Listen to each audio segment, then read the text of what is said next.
Hello दोस्तों, मैं हूं वंशिका और आप देख रहे हैं bio NCERT 360। So let's start with the best course for NEET 2025 biology the NCERT Buland. तो आज हम लोग डील करने वाले हैं cell the unit of life part 2। तो चलो शुरू करते हैं विथ अवर एनसीईआरटी। तो जैसे कि आपको पता है, हमने लास्ट वीडियो में प्रोकैरियोटिक तक हर एक लाइन कवर की थी। तो चलो हम एक क्विक रिवीजन कहते हैं कि प्रोकैरियोट्स होते क्या है। प्रोकैरियोट्स जो होते हैं उनमें वेल डिफाइंड न्यूक्लियस नहीं होता, वेल ऑर्गेनाइज्ड न्यूक्लियस नहीं होता, क्योंकि उनके पास न्यूक्लियर एनवलप क्या होती है, एब्सेंट होती है। और उनमें नॉन मेम्ब्रेन बाउंड ऑर्गेनेलीज होते हैं। नॉन मेम्ब्रेन बाउंड ऑर्गेनेलीज देखने को मिलते हैं। और इनका जो एनवलप सिस्टम होता है वो 3 लेयर का होता है, glycocalyx, cell wall and cell membrane. ठीक है। अब हम बात करेंगे यूकैरियोटिक सेल की। तो यूकैरियोटिक सेल में क्या होता है, यूकैरियोटिक सेल में वेल डिफाइंड न्यूक्लियस होता है। क्यों? क्योंकि उनके पास क्या होगा, न्यूक्लियर एनवलप होगा। और उनमें मेम्ब्रेन बाउंड ऑर्गेनेली देखने को मिलते हैं, मेम्ब्रेन बाउंड ऑर्गेनेली देखने को मिलते हैं।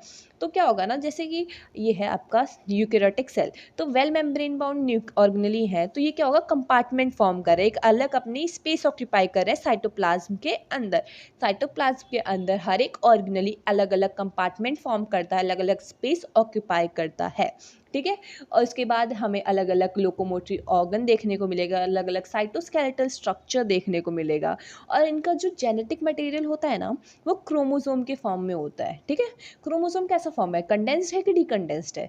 Chromosome is what, condensed form. ठीक है, कंडेंस्ड फॉर्म में है, ऐसे खुला हुआ नहीं है, कंडेंस्ड है। ठीक है। तो याद रखना, क्रोमोसोम जो होता है यहाँ पे जेनेटिक मटेरियल क्रोमोसोम के फॉर्म में होता है, जो कि एक कंडेंस्ड फॉर्म है। ठीक है। और जो हमें पता है कि 5 किंगडम्स होते हैं। ठीक है। तो जो यूकैरियोटिक के अंदर जो 4 किंगडम इंक्लूड होते हैं वो है protista, Plantae, animalia and fungi. ठीक है। Protista, plants, animalia and fungi, ये सब हमारे इंक्लूड होता है किसके अंदर, यूकैरियोटिक के अंदर। तो हमारे प्रोकैरियोटिक के अंदर कौन सा आएगा, जो हमारे प्रोकैरियोटिक के अंदर किंगडम आता है वो है मोनेरा। मोनेरा किसके अंदर आता है, प्रोकैरियोटिक के अंदर। ये पूछ सकता, तो याद रखना प्रोकैरियोटिक के अंदर कौन आता है, मोनेरा किंगडम आता है। तो चलो हम एक बार ये वाला पैराग्राफ रीड कर लेते हैं। The eukaryotes include protista, plants, animals, fungi. और इन eukaryotic cell there is an extensive compartmentalization of cytoplasm। अलग अलग कंपार्टमेंट होता है हर एक ऑर्गेनेल का साइटोप्लाज्म के अंदर। ठीक है। वो अलग अलग स्पेस ऑक्यूपाई करता है साइटोप्लाज्म के अंदर। ठीक है। क्योंकि इनके पास क्या होता है, मेम्ब्रेन बाउंड ऑर्गेनेलीज होता है, ऑर्गेनाइज न्यूक्लियस होता है। ऑर्गेनाइज न्यूक्लियस क्यों होता है, क्योंकि उनके पास क्या होता है, न्यूक्लियर एनवलप होगा। और उनके पास अलग अलग कॉम्प्लेक्स लोकोमोटरी स्ट्रक्चर होंगे, साइटोस्केलेटल स्ट्रक्चर होंगे। और जो जेनेटिक मटेरियल होता है वो उनका ऑर्गेनाइज्ड होता है क्रोमोसोम की फॉर्म में। क्रोमोसोम जो कि क्या है, कंडेंस्ड फॉर्म है। तो हमने ये इंट्रो पढ़ लिया। उसके बाद हम ये इस पैराग्राफ में आपको प्लांटी और एनिमेलिया के बीच, प्लांट सेल और एनिमल सेल के बीच में बेसिक डिफरेंसेस बताए कि अच्छा प्लांट में ये होता है, एनिमल सेल में ये होता है। तो जैसे कि आपका प्लांट सेल है और एनिमल सेल है। प्लांट सेल में जो होता है आपकी सेल वॉल प्रेजेंट होती है। ठीक है। प्लास्टिड होते हैं, प्लास्टिड जिसके अंदर हम पिगमेंट स्टोर करते हैं, जिसकी वजह से कलर्स आते हैं। ठीक है। सेल वॉल होता है, प्लास्टिड होता है, और लार्ज सेंट्रल वैक्यूल होता है, बीच में बड़ा वैक्यूल होता है। ठीक है। सेल वॉल होता है, प्लास्टिड होता है, लार्ज सेंट्रल वैक्यूल होता है। और ये सब क्या होता है ना, एब्सेंट होता है एनिमल सेल में। ये cell wall, plastid, large central vacuoles are absent in what, animal cell. तो एनिमल सेल में ऐसे कौन सा यूनिक फीचर, कुछ ना कुछ तो होगा ना। तो एनिमल सेल में जो यूनिक फीचर है वो है सेंट्रियोल। क्या है, सेंट्रियोल। सेंट्रियोल जो होता है वो सिर्फ प्रेजेंट होता है सारे एनिमल सेल में, plant cell, almost plant cell में ये एब्सेंट होता है। और सेंट्रियोल जो कि हमारे सेल डिवीजन में बहुत हेल्प होता है, जो कि आप फर्दर चैप्टर में पढ़ोगे। ठीक है। तो ये हो गया। और एक चीज़ है कि जैसे कि प्लांट में तुम्हें पता है लार्ज सेंट्रल वैक्यूल है, तो क्या एनिमल सेल में वैक्यूल नहीं होते? एनिमल सेल में लार्ज सेंट्रल वैक्यूल एब्सेंट होती है, लेकिन वैक्यूल जो होती है वो प्रेजेंट होते हैं, जो कि छोटी सी होती है, चुन्नू सी होती है, स्मॉल होती है, और पेरिफेरी में होती है, मतलब कोने में होगी। ठीक है। ये चीज़ याद रखना, लार्ज सेंट्रल वैक्यूल एब्सेंट है एनिमल में, लेकिन वैक्यूल तो प्रेजेंट होती है, जो कि स्मॉल होती है। ठीक है। जो कि क्या होती है, स्मॉल होती है। और एक चीज़ और, जो प्रोकैरियोटिक में तुम्हें पता है, अच्छा ठीक है, ओके, अभी हम ये रीड कर लेते हैं। All eukaryotic cells are not identical. तुम्हें पता है सारे यूकैरियोटिक सेल एक जैसे नहीं होते हैं। प्लांट और एनिमल सेल में हाँ डिफरेंट, अलग अलग डिफरेंस होता है। जैसे कि प्लांट सेल में सेल वॉल होगा, प्लास्टिड होगा, लास्ट सेंट्रल वैक्यूल होगा, जो कि एब्सेंट होगा किसमें, एनिमल सेल में। और एनिमल सेल में क्या होगा, एनिमल सेल में सेंट्रियोल होगा, जो कि एब्सेंट होगा किसमें, प्लांट सेल में। तो ये आपने पढ़ लिया। अब हम आगे मूव ऑन करते हैं। स्ट्रक्चर गिवन है, ये डायग्राम गिवन है, ये हमारा क्या है, प्लांट सेल है। क्या है, प्लांट सेल है। तो इसमें अलग अलग, ये देखो, ये है लास्ट सेंट्रल वैक्यूल, ठीक है, बीच में बड़ा वैक्यूल है, ठीक है। और क्या डिफरेंस था, सेल वॉल है यहाँ पे, क्या है, सेल वॉल देखने को मिलेगी आपको। और तीसरा इसमें प्लास्टिड भी आपको इसके अंदर देखने को मिलेगा। तो ये सब पूरा मार्क कर रखा है, आप एक एक चीज़ एक बार ध्यान से देख लेना, ठीक है। अब हम नेक्स्ट मूव ऑन करेंगे एनिमल सेल के स्ट्रक्चर के पीछे, ठीक है। ये रहा हमारा एनिमल सेल। एनिमल सेल में आपको जो एक डिफरेंस है वो क्या देखने को मिलेगा, सेंट्रीओल्स, ठीक है। एनिमल सेल में क्या प्रेजेंट है, सेंट्रीओल्स। ये रहा हमारा सेंट्रीओल, ठीक है। एनिमल सेल में क्या प्रेजेंट है, सेंट्रीओल। तो ये चीज़ ध्यान रखना। बाकी अब हम डायग्राम आप एक बार देख लेना, इतना कुछ बेसिक्स है, या पहले भी आपने पढ़ा होगा, ओके। अब हम बात करते हैं सेल मेम्ब्रेन की, ठीक है। किसकी बात करेंगे, सेल मेम्ब्रेन की। तो जैसे कि सेल मेम्ब्रेन की बात, तो तुमने पढ़ा होगा प्रोकैरियोट्स और यूकैरियोट्स का ना सेल मेम्ब्रेन का स्ट्रक्चर ऑलमोस्ट सिमिलर होता है। प्रोकैरियोट्स और यूकैरियोट्स का जो सेल मेम्ब्रेन का स्ट्रक्चर है वो क्या होगा, ऑलमोस्ट सिमिलर होता है। तो जो इधर हम स्ट्रक्चर पढ़ेंगे वही आपका प्रोकैरियोट के सेल मेम्ब्रेन का स्ट्रक्चर होगा, ठीक है। तो चलो हम पढ़ते हैं सेल मेम्ब्रेन के बारे में। तो जैसे कि इलेक्ट्रॉन माइक्रोस्कोप की डिस्कवरी, जब इलेक्ट्रॉन माइक्रोस्कोप की डिस्कवरी हुई 1950 में, उसके बाद ही हम स्ट्रक्चर पढ़ पाए सेल मेम्ब्रेन का, ठीक है। किसके डिस्कवरी के बाद, after the advent of electron microscope इन 1950, उसके बाद हमने सेल मेम्ब्रेन का स्ट्रक्चर पढ़ा। और सबसे पहले हमने किसके सेल मेम्ब्रेन को पढ़ा, आरबीसी, ह्यूमन की आरबीसी को। क्यों पढ़ा, आपको पूछ लेगा तुमने ह्यूमन के आरबीसी पे स्टडी क्यों की, किसी और के सेल मेम्ब्रेन पे स्टडी कर सकते हैं। तो इसके पीछे भी एक रीज़न है। तुम्हें पता है कि जो आरबीसी होते हैं वो डिवॉइड ऑफ न्यूक्लियस, ना उनमें न्यूक्लियस होता है ना उनमें ऑर्गेनेलीज होती हैं, ठीक है। उनमें क्या होता है, उनमें हीमोग्लोबिन होगा, उनमें क्या होगा, हीमोग्लोबिन होगा, सेल मेम्ब्रेन होगा। तो ये बहुत इजी हो जाता है ना पढ़ना, ज़्यादा कॉम्प्लेक्स स्ट्रक्चर नहीं है इनका, ठीक है। तो इसलिए हमने आरबीसी पे क्या की, स्टडी की, और पॉसिबल स्ट्रक्चर जो है प्लाज्मा मेम्ब्रेन का वो निकाल के दिखाया। तो जो हमारा जो हाँ ठीक है, तो हम इस पैराग्राफ को एक बार रीड कर लेते हैं, ओके, वेट अ सेकेंड। तो जो डिटेल स्ट्रक्चर ऑफ मेम्ब्रेन वो study after the advent of electron microscope, कब में, 1950 में। The meanwhile chemical studies on the cell membrane, especially in किसमें, ह्यूमन आरबीसी की केमिकल स्टडी की, जिससे हम डेड्यूस कर पाए पॉसिबल स्ट्रक्चर, किसकी, प्लाज्मा मेम्ब्रेन के पॉसिबल स्ट्रक्चर डेड्यूस कर पाए। तो दिस स्टडी शोड, इसके बाद नेक्स्ट वाले में, ठीक है। इस पैराग्राफ को एक बार मैं एक्सप्लेन कर देती हूँ। जब हमने ह्यूमन आरबीसी के सेल मेम्ब्रेन की स्टडी की, उसके बाद पता चला कि जो सेल मेम्ब्रेन है ना वो बना होता है लिपिड का और प्रोटीन का। और ये जो लिपिड है ना वो फॉस्फोलिपिड होता है। कैसा लिपिड होता है, फॉस्फोलिपिड होता है। लिपिड और प्रोटीन का बना होता है। और जो ये मेजर लिपिड, जो यहाँ पे मेजर लिपिड पाया जाएगा वो होता है फॉस्फोलिपिड, जो कि बाय लेयर, जो कि दोनों लेयर में प्रेजेंट होता है, जो कि अरेंज होता है किसमें, बाय लेयर, ठीक है। याद रखना, लिपिड और प्रोटीन का हमारा सेल मेम्ब्रेन बना होता है, जो कि मेजर लिपिड कौन सा है, फॉस्फोलिपिड, जो कि बाय लेयर प्रेजेंट होगा। अब मैं आपको ना सेल मेम्ब्रेन का स्ट्रक्चर बना के दिखाती हूँ, जो कि काफ़ी ज़्यादा ज़रूरी है, ओके। तो जैसे कि ये है, 2 मिनट रुकना, ओके, लेट मी ड्रॉ। इससे आपको बहुत ज़्यादा इजी हो जाएगा पढ़ना। थोड़ा मेरा ड्राइंग कुछ ज़्यादा ही अच्छी है, ठीक है। तो जैसे क्या है ना, इसका पोलर हेड, ये जो हेड है ना वो पोलर हेड है, इसे हम पोलर हेड कहते हैं। और ये जो है, वेट अ सेकेंड, और ये जो टेल है उसे हम कहते हैं non polar tail, non polar tail, ठीक है। पोलर हेड होता है और नॉन पोलर हेड होता है, वो भी दोनों लेयर में, ठीक है। और ये जो पोलर हेड होता है ना ये हाइड्रोफिलिक होता है। क्या होता है, हाइड्रोफिलिक। तुम्हें ऐसे याद रखना, पोल में कहता है बर्फ होता है तो वो हाइड्रोफिलिक होगा, पानी होता है, ठीक है। तो पोलर हेड जो होता है वो क्या होगा, हाइड्रोफिलिक होगा। ये क्या होगा, हाइड्रोफिलिक होगा। और जो नॉन पोलर टेल होता है ना वो हाइड्रोफोबिक, उसे पानी से क्या होता है, डर लगता है ऐसे, तो ये हाइड्रोफोबिया है। तो इसे क्या होता है, हाइड्रोफोबिक। इसलिए हमें इसे क्या करना होता है, इसे बचाना पड़ता है एक्वेस एनवायरनमेंट से, ठीक है। तो क्या होता है इसमें, ये चीज़ याद रखना, पोलर हेड होता है, पोलर हेड बाहर की तरफ होगा, नॉन पोलर टेल अंदर की तरफ होगा। और जो पोलर हेड होता है वो क्या होगा, वो हाइड्रोफिलिक होगा। और जो नॉन पोलर टेल होता है वो हाइड्रोफोबिक होगा। और ये जो नॉन पोलर टेल है ना वो सैचुरेटेड हाइड्रोकार्बन से बना होता है, बहुत ज़्यादा ज़रूरी है। ये जो नॉन पोलर टेल है किसका बना होता है, नॉन पोलर टेल बना होता है सैचुरेटेड हाइड्रोकार्बन का। Non polar tail is form of what, saturated hydrocarbon. तो एक बार ये चीज़ रीड कर लेते हैं हम, ये पैराग्राफ। तो ये गिवन है कि, wait a second, this study showed that the cell membrane is mainly composed of lipid and protein. Cell membrane lipid और प्रोटीन का बना होता है, और जो मेजर लिपिड होता है वो यहाँ पे है फॉस्फोलिपिड। लिपिड होता है वो होता है फॉस्फोलिपिड, ठीक है। तो सेल मेम्ब्रेन बना होता है लिपिड और प्रोटीन का, और जिसमें जो मेजर लिपिड होता है वो क्या होता है हमारा फॉस्फोलिपिड, जो कि अरेंज होता है इन बाई लेयर, दोनों लेयर में अरेंज होता है, ठीक है। Also the lipids arrange with in the membrane, उसका पोलर हेड जो होता है वो आउटर साइड में होता है, लिपिड का जो पोलर हेड होता है वो आउटर साइड में होता है, और जो हाइड्रोफोबिक टेल, मतलब जो टेल डर रही है, ठीक है, जिसको हाइड्रोफोबिया है, ठीक है, ऐसे याद रखना है, ठीक है। जो हाइड्रोफोबिक टेल है वो तो नॉन पोलर टेल है, वो अंदर की तरफ होगी, उसे डर लग रहा है तो वो अंदर की तरफ होगी, ठीक है। उसे हम बचा रहे हैं ना, उसे हम बंद करके रखेंगे तो उसे हम अंदर कर देंगे ना, तो ऐसे याद रखना। तो hydrophobic tell non polar tail जो कि अंदर की तरफ होगी। तो जो नॉन पोलर टेल होता है ऑफ सैचुरेटेड हाइड्रोकार्बन, देखो ये इंपॉर्टेंट है, इसमें इनडायरेक्टली बताया गया है कि जो हमारा नॉन पोलर टेल होता है वो सैचुरेटेड हाइड्रोकार्बन का बना होता है, ठीक है ना। नॉन पोलर टेल जो कि सैचुरेटेड हाइड्रोकार्बन का होता है, उसे हम प्रोटेक्ट करते हैं किससे, एक्वस एनवायरनमेंट से, इसलिए वो अंदर की तरफ होते हैं क्योंकि वो हाइड्रोफोबिक होते हैं, क्योंकि वो हाइड्रोफोबिक होते हैं। तो पूरा स्ट्रक्चर मैंने बता दिया तुम्हें, ठीक है।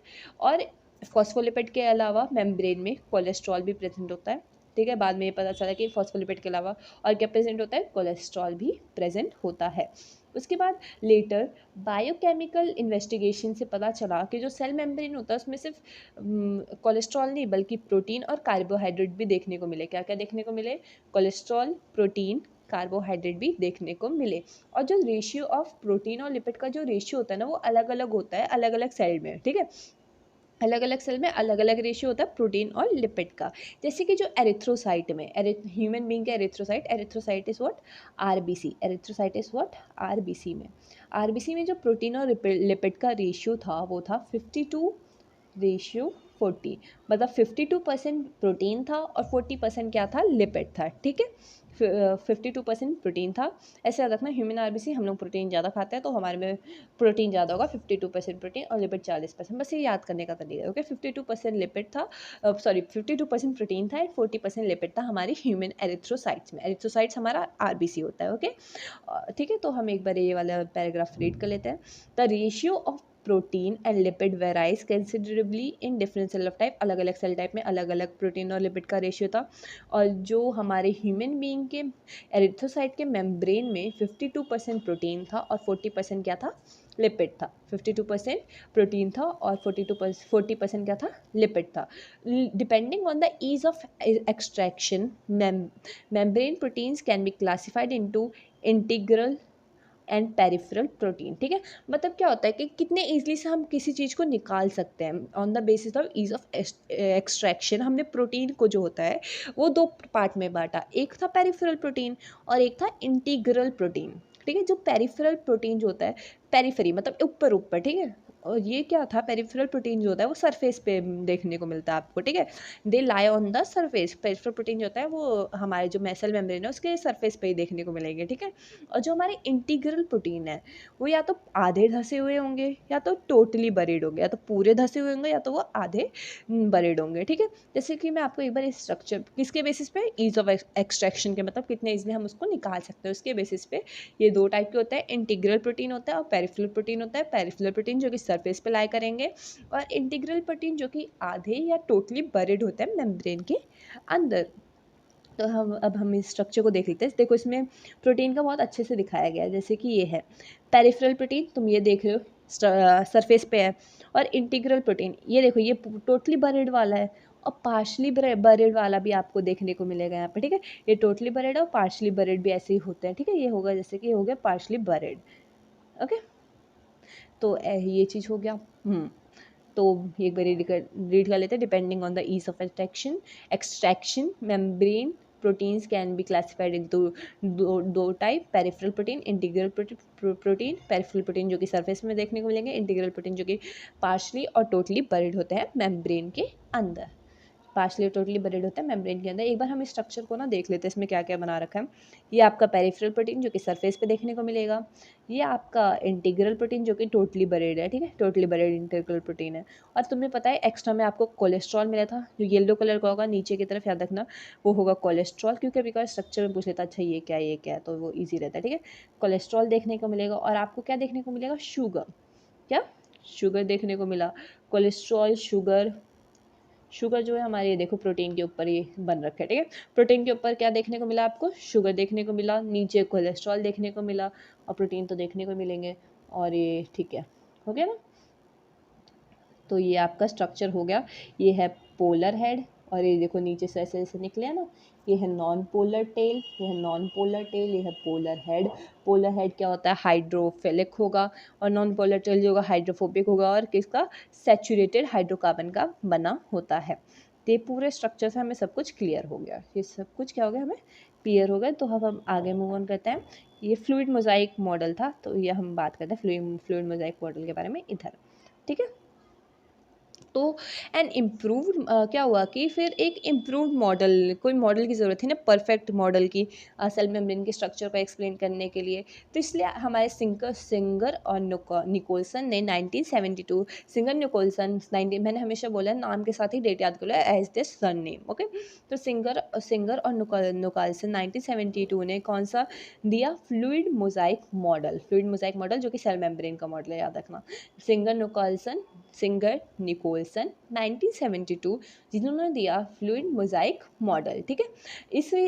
इस जो मॉडल है उसके अकॉर्डिंग जो था वो क्वाजी फ्लूइड नेचर था लिपिड का क्या था, क्वाजी फ्लूइड नेचर। क्वाजी को हम सेमी भी बोल सकते, तो ये बस अंग्रेजी का खेल है, ठीक है। तो ये सेमी फ्लूइड मतलब प्रॉपर फ्लूइड भी नहीं था, आधा आधा होता है ना, तो ये सेमी फ्लूइड नेचर था लिपिड का। नेचर ये हाफ मतलब सेमी फ्लूइड नेचर के होते हैं। और इनके जो प्रोटीन्स होते हैं वो लेटरल मूवमेंट शो करता है। प्रोटीन क्या शो करता है, लेटरल मूवमेंट शो करते हैं। और जो लिपिड होते हैं, ये चीज़ ध्यान रखना, जो लिपिड होते हैं ना, फ्लिप फ्लॉप मूवमेंट शो करता है। मैंने यहाँ पे एक्स्ट्रा पॉइंट में लिख दिया है, तब भी तुम्हें एक बार ध्यान रखना कि जो हमारे जो प्रोटीन होते हैं वो लेटरल मूवमेंट, ऐसे मतलब साइड बाय मूवमेंट शो करेंगे, और जो हमारे लिपिड होता है वो फ्लिप फ्लॉप मूवमेंट शो करेंगे, ठीक है। और उसके बाद within overall bilayer, पूरे बाय लेयर के अंदर, ठीक है, within overall bilayer. This ability to move within the membrane is called fluidity. Fluidity क्या होती है, ये जो मूव कर रहा है, जो प्रोटीन मूव कर रहा है बाय लेयर में, इसी एबिलिटी के मूवमेंट को, ठीक है, कहते हैं हम fluidity. The ability to move within the membrane is called what, fluidity. तो तुम्हें पता चल गया, सिंगर एंड निकोलसन ने 1972 में दिया फ्लूइड मोजाइक मॉडल, जिसने कहा कि जो लिपिड होता है इसका कॉजी फ्लूइड नेचर होता है, और जो प्रोटीन होता है वो लेटरल मूवमेंट शो करता है पूरे बायलेयर में। और फ्लूइडिटी क्या होता है कि उनकी जो एबिलिटी है to move within the membrane, उसी को हम कहते हैं फ्लूइडिटी। तो ये हमारे टोटल किसने दिया, फ्लूइड मोजाइक मॉडल। अब आप सोचोगे ये फ्लूइड नेचर का क्या फ़ायदा यार, ये मेम्ब्रेन शो कर रहा है फ्लूइड नेचर, इसका फ़ायदा क्या है। ये जो फ्लूइडिटी मतलब ये जो फ्लूइडिटी शो कर रहा है उसका बहुत सारे फ़ायदे, कैसे, सेल ग्रोथ में हेल्प करता है, फॉर्मेशन ऑफ इंटरसेलुलर जंक्शन, दो सेल के बीच में, ऐसे सेल है, ये सेल है, इनके बीच में जंक्शन फॉर्म करता है, जंक्शन फॉर्म करने में हेल्प करता है, सिक्रीशन में, एंडोसाइटोसिस में, सेल डिवीजन में, ठीक है। तो याद रखना है फ्लूइडिटी किस किस में हेल्प करता है, याद रखना सेल ग्रोथ में। अब एकदम रिजिड होगी तो ग्रोथ तो होगी नहीं, थोड़ा फ्लूइडिटी होगी तभी तो ग्रोथ होगी, तो इसे याद रखना, सेल ग्रोथ में हेल्प करता है। और किस में हेल्प करेगा, फॉर्मेशन ऑफ दो सेल के बीच में जंक्शन फॉर्म करने के लिए, इंटरसेलुलर जंक्शन, ठीक है। एकदम हार्ड होगा तो जंक्शन तो फॉर्म नहीं होगा, थोड़ा सा फ्लूइड होगा, तो ऐसे याद रखना थोड़ा सा फ्लूइड होगा तभी कुछ होगा, ठीक है। तो इंटरसेलुलर जंक्शन फॉर्म करता है, सिक्रीशन, एंडोसाइटोसिस, सेल डिवीजन, ठीक है, सेल डिवीजन। तो याद रखना किस किस में हेल्प करता है हमारा fluidity, cell growth, formation of intercellular junction, secretion, endocytosis and cell division, ठीक है। उसके बाद आता है हमारा ये, अब हम बात करेंगे इस पैराग्राफ के, हमने यहाँ तक सब कंप्लीट कर लिया है। One of the most important function of the plasma membrane is the transport of molecule. सबसे इंपॉर्टेंट फंक्शन क्या, हमने ये, ठीक है, सबसे इंपॉर्टेंट फंक्शन जो प्लाज्मा मेम्ब्रेन का होता है वो ट्रांसपोर्ट करवाता है कुछ मॉलिक्यूल का अपने आर पार, ठीक है। तो हमने जैसे कि पता है हम क्या कहते हैं, प्लाज्मा मेम्ब्रेन क्या होता है, सेलेक्टिवली परमिएबल होता है। मैंने प्रोकैरियोटिक में भी बताया था प्लाज्मा मेम्ब्रेन क्या होता है, सेलेक्टिवली परमिएबल होता है। तो इसका सबसे इंपॉर्टेंट काम है कि ट्रांसपोर्ट करवाता है मॉलिक्यूल्स का अपने आर पार, ठीक है। ये सेलेक्टिवली मेम्ब्रेन होता है, परमिएबल होता है, मतलब ये अलाउ करता है कुछ ही मॉलिक्यूल को, जो कि दोनों साइड में होता है कि अच्छा तुम अंदर आओ, ठीक है, तुम बाहर जा सकते हो, तुम बाहर नहीं जा सकते हो, ओके। तो ये सेलेक्टिवली परमिएबल होते हैं, ठीक है। और मैनी मॉलिक्यूल्स कैन मूव, ठीक है। तो इसमें क्या होता है, अलग अलग टाइप के ट्रांसपोर्ट करवाते हैं। क्या होता है, सबसे पहला ट्रांसपोर्ट होगा पैसिव ट्रांसपोर्ट, पैसिव ट्रांसपोर्ट में क्या होता है कि कोई एनर्जी की रिक्वायरमेंट नहीं है, वो हायर कॉन्सेंट्रेशन से किधर से, हायर कॉन्सेंट्रेशन से लोअर कॉन्सेंट्रेशन की तरफ जा रही होता है पैसिव ट्रांसपोर्ट। उसके बाद आता है एक्टिव ट्रांसपोर्ट। एक्टिव हो, तुम एक्टिव हो तो तुम्हें क्या होगा, एनर्जी चाहिए होगी, तो ऐसे याद रखना, एक्टिव हो तो एनर्जी चाहिए होगी। तो इसमें क्या होता है, ये एनर्जी डिपेंडेंट प्रोसेस होता है। इसमें एटीपी का वो यूटिलाइज करता है और मूवमेंट करवाता है आयन की किधर से, lower to higher, lower to higher. अब नीचे से तुम देखो, तुम लो पोजीशन में हो, तुम्हें हाई पोजीशन पे जाना है, तुम मेहनत करोगे, तुम क्या करोगे, एनर्जी यूज़ करोगे। तो ऐसे याद रखना, लोअर टू हायर जाने के लिए आपको एनर्जी का यूटिलाइज करना है, तो इसलिए एक्टिव ट्रांसपोर्ट है। और हायर टू लोअर कंसंट्रेशन की तरफ जाने के लिए कोई एनर्जी का यूज़ नहीं होता, कोई एटीपी का यूज़ नहीं होता, तो ये क्या है, पैसिव ट्रांसपोर्ट है। तो ये पैसिव ट्रांसपोर्ट किस किस फॉर्म में हो सकता है, पैसिव ट्रांसपोर्ट जो होता है वो सेल सिंपल डिफ्यूजन के फॉर्म में कर लेते हैं, ठीक है, फैसिलिटेटेड डिफ्यूजन के फॉर्म में कर लेते हैं, ऑस्मोसिस के फॉर्म में कर लेते हैं। अब ये सब क्या है, सिंपल डिफ्यूजन क्या है, पैसिव ट्रांसपोर्ट, इन सब में क्या होगी, एनर्जी नहीं लगेगी, ये चीज़ याद रखना। तो पैसिव सिंपल डिफ्यूजन के फॉर्म में कर लेते हैं, फैसिलिटेटेड डिफ्यूजन के फॉर्म में कर लेते हैं, ऑस्मोसिस के थ्रू कर लेते हैं। तो क्या हो गया, simple diffusion just normal diffusion होगी from high concentration to low concentration. किसका होता है, एग्जाम्पल है न्यूट्रल सॉल्यूट का सिंपल डिफ्यूजन होता है, किसका, न्यूट्रल सॉल्यूट का सिंपल डिफ्यूजन होता है फ्रॉम हाई टू लो। उसके बाद होता है फैसिलिटेटेड डिफ्यूजन, फैसिलिटेट करवाना पड़ेगा, मतलब आपको उसको फैसिलिटी प्रोवाइड करवाना पड़ेगा, वो खुद नहीं जा पाएगा। तो हम क्या करते हैं, उनको कैरियर प्रोटीन, एक प्रोटीन देता है जो उसको कैरी करता है, एक प्रोटीन देता है जो उसको कैरी करेगा इधर से सेल के अंदर या सेल से सेल के बाहर, ठीक है। तो याद रखना, तो ये फैसिलिटेटेड डिफ्यूजन होता है with the help of carrier protein. इसका एग्जांपल है पोलर मॉलिक्यूल। पोलर मॉलिक्यूल जो होता है, उन पोलर मॉलिक्यूल क्यों, पोलर मॉलिक्यूल को ही क्यों हमें फैसिलिटेट करवाना पड़ता है, तुम्हें पता है, बाहर है हमारा पोलर, अंदर है non polar, polar non polar. तो बाहर से अंदर आने के लिए ये पोलर है, जाने नहीं देगा, तो इसके लिए क्या कहेगा कि कैरियर प्रोटीन लेकर जा। ये नॉन पोलर है ना, तो ये नॉन पोलर कहेगा नहीं, तो ये क्या, एक प्रोटीन की हेल्प से अंदर आएंगे या फिर प्रोटीन की हेल्प से बाहर जाएंगे। तो ऐसे याद रखना, पोलर मॉलिक्यूल फैसिलिटेटेड डिफ्यूजन। और ऑस्मोसिस जो होता है, डिफ्यूजन ऑफ वाटर, वाटर के पानी के डिफ्यूजन को ही क्या कहता है, osmosis. From high concentration to low concentration diffusion of water is known as osmosis. और जो हमारा एक्टिव ट्रांसपोर्ट होता है, इसका एग्जांपल है सोडियम पोटेशियम पंप। क्या pump, sodium potassium pump is an example of active transport. तो ये पूरा पैराग्राफ मैंने आपको समझा दिया, एक बार रीडिंग लगा लेते हैं ऊपर ऊपर से, आपको हर एक लाइन समझ में आ जाएगी।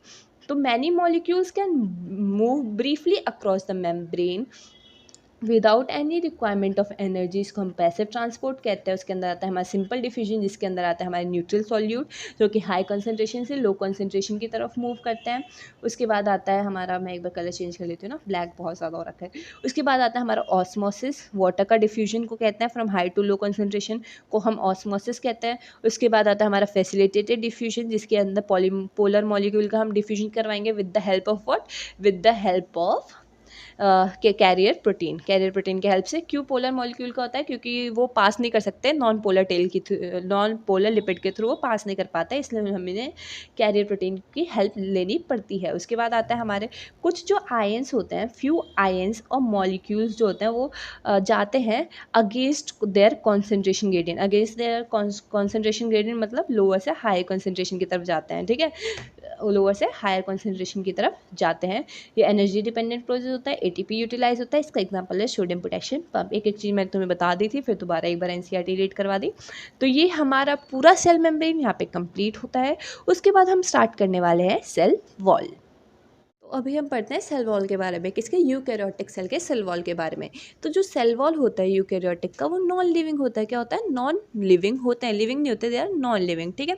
सेल वॉल जो होते हैं वो नॉन लिविंग होते हैं। ये रिजिड स्ट्रक्चर होते हैं जो कि किसके बाहर होते हैं, रिजिड स्ट्रक्चर है जो कि सेल प्लाज्मा मेम्ब्रेन के बाहर होते हैं। और ये सेल वॉल किस में प्रेजेंट है, फंजाई में प्रेजेंट होंगे, ये आपके किस में, प्लांटी में प्रेजेंट होंगे। तुम्हें तो पता है एनिमेलिया में तो एब्सेंट होते हैं सेल वॉल, तो किस में प्रेजेंट होंगे, फंजाई में प्रेजेंट होंगे, और प्लांटी में आपको सेल वॉल देखने को मिलेंगे। और ये अलग अलग कंपोनेंट्स के बने होते हैं, जैसे कि आपके हो गए हाँ, ये अलग अलग कंपोनेंट्स के बने होते हैं, जैसे कि आपके एल्गी हो गया, ठीक है। तो एल्गी में किसका किसका बना होता है सेल वॉल, एल्गी में बना होता है सेलुलोज का, गैलेक्टान का, मैनान का और कुछ मिनरल जैसे कि कैल्शियम कार्बोनेट का, ठीक है। तो एल्गी में बना होता है सेलुलोज का, गैलेक्टान का, मैनान का और कुछ मिनरल जैसे कि कैल्शियम कार्बोनेट का। अब एल्गी के अलावा भी और सारे प्लांट्स होते हैं, तो और सारे प्लांट्स में किसका होता है सेल वॉल, और सारे प्लांट्स में जो सेल वॉल होता है वो बना होता है सेलुलोज का, हेमी सेलुलोज का और पैक्टिन प्रोटीन, ठीक है। Cellulose, hemicellulose, pectin, protein. तो आप ऐसे भी याद रख सकते हो कि जो प्लांट में जो सेलुलोज हेमीसेलुलोज को पैक करता है वो प्रोटीन होता है, तो ऐसे याद हो जाएगा ना, सेलुलोज हेमीसेलुलोज पैक प्रोटीन, ठीक है। तो प्लांट में जो सेलुलोज हेमीसेलुलोज को पैक करता है वो होता है पैक करता है वो होता है प्रोटीन। वो बस ये याद करने का तरीका बता रहे हो, ओके। तो ये दोनों चीज़ आपको याद होगी। अब आप बात करते हैं फंक्शन की, सेल वॉल क्या काम करता है। मैंने आपको पहले भी बताया, प्रोकैरियोट्स में जब भी सेल वॉल याद करो तो अपने रूम की क्या दीवारें याद करो। रूम की दीवारें क्या क्या करवाती हैं, क्या क्या प्रोवाइड करती है, वो क्या करती है, शेप प्रोवाइड करती है सेल को, ये प्रोटेक्ट करती है सेल को मैकेनिकल डैमेज से या फिर किसी भी इन्फेक्शन से प्रोटेक्ट कर रही है ना सेल को। तो वैसे ये हमारे सेल वॉल काम करते हैं। और ये इवन सेल टू सेल, दो सेल के बीच में क्या इंट्रैक्शन भी करवाते हैं, सेल वॉल के थ्रू ही दो सेल के बीच में सेल टू सेल इंट्रैक्शन भी होता है। और इवन एक ये बैरियर के काम करते हैं, क्या है बैरियर है ना, कि कोई भी अनडिजायरेबल मॉलिक्यूल को ये अंदर नहीं आने देता। तो ये एक क्या बैरियर का काम करता है टू अनडिजायरेबल मॉलिक्यूल्स। तो एक बार हम ये चीज़ रीड कर लेते हैं, मैंने आपको सब कुछ बता दिया एक लाइन।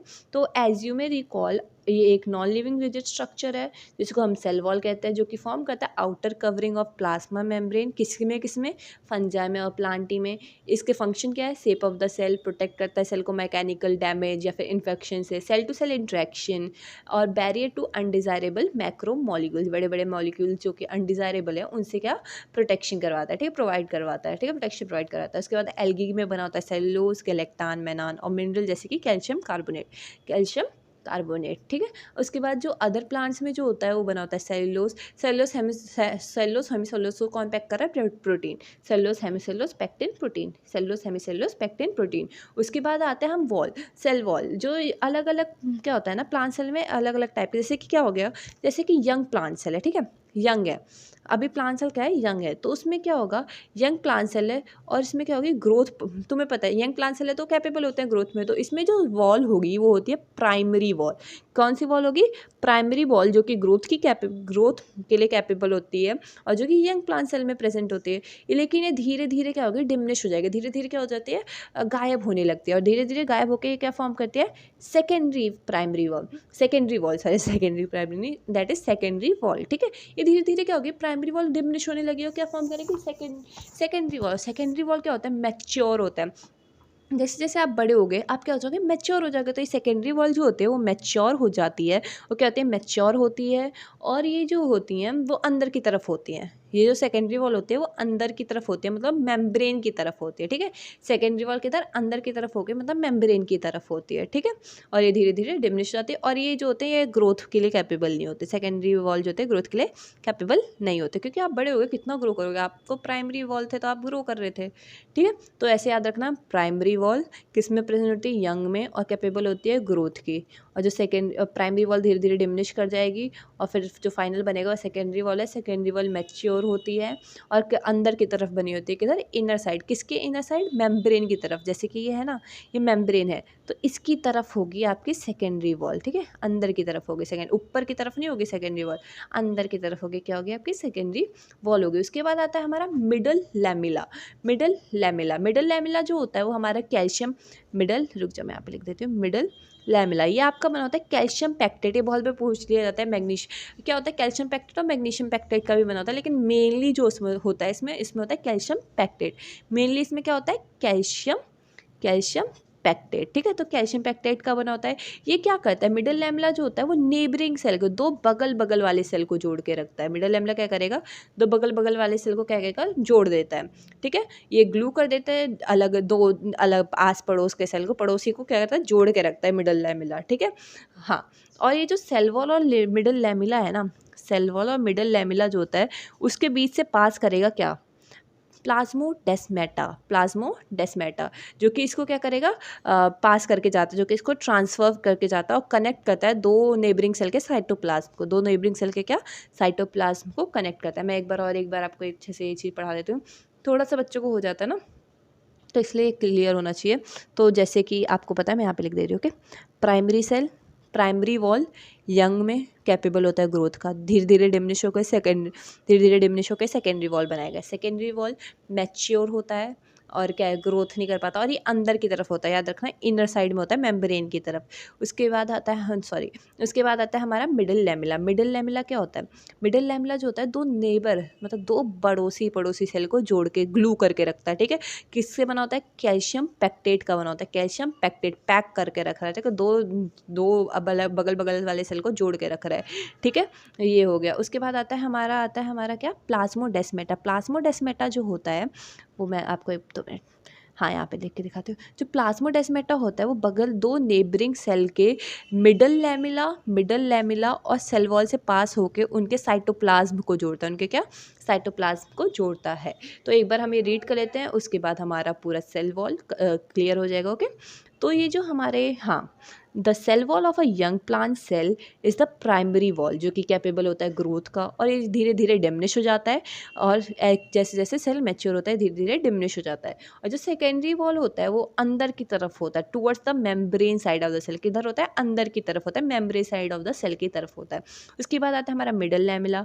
मिडल लैमिला बना होता है हमारे कैल्शियम पेप्टेट का, जो कि ग्लू करता है, फिर होल्ड करता है बगल डिफरेंट नेबरिंग सेल को, अगल बगल के नेबरिंग सेल को क्या करता है, ग्लू या फिर होल्ड करेगा। उसके बाद आते हैं हमारे प्लाज्मोडेस्मेटा। प्लाज्मोडेस्मेटा जो होता है वो सेल वॉल और मिडल लैमिला से पास करेगा, मतलब उसके थ्रू पास करते हुए दो अड़ोसी पड़ोसी के साइटोप्लाज्म को जोड़ेगा। दो अड़ोसी पड़ोसी के साइटोप्लाज्म को क्या करता है, जोड़ देता है। तो ये चीज़ आपको पूरा क्लियर हो गया। और जो प्लाज्मोडेस्मेटा होता है ना वो लाइंड होता है बाय प्लाज्मा मेम्ब्रेन, ये भी याद रखना, they are lined by what, plasma membrane. क्यों? क्योंकि ये जा रहा है तो ये प्लाज्मा मेम्ब्रेन के थ्रू जा रहा है ना, क्योंकि ये सेल वॉल और उसके थ्रू पास कर रहा है, तो ये प्लाज्मा मेम्ब्रेन से लाइंड होता है।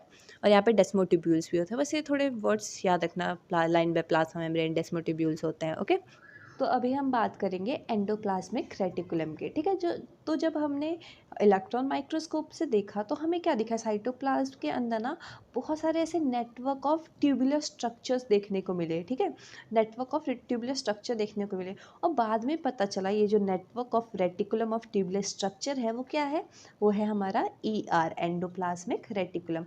और ये जो ER होता है ना वो हमारे साइटोप्लाज्म को वो दो कंपार्टमेंट में, इंट्रासेलुलर स्पेस को दो कंपार्टमेंट में बांट देता है। इंट्रासेलुलर मतलब सेल के अंदर, इंट्रा मतलब अंदर, ऐसा रखना, इंट्रासेलुलर स्पेस को दो कंपार्टमेंट में बांट देता है। जैसे कि ये हमारा सेल है, ठीक है, ये न्यूक्लियस है, इसके बाहर आपको ER ट्यूबुलर स्ट्रक्चर देखने को मिला।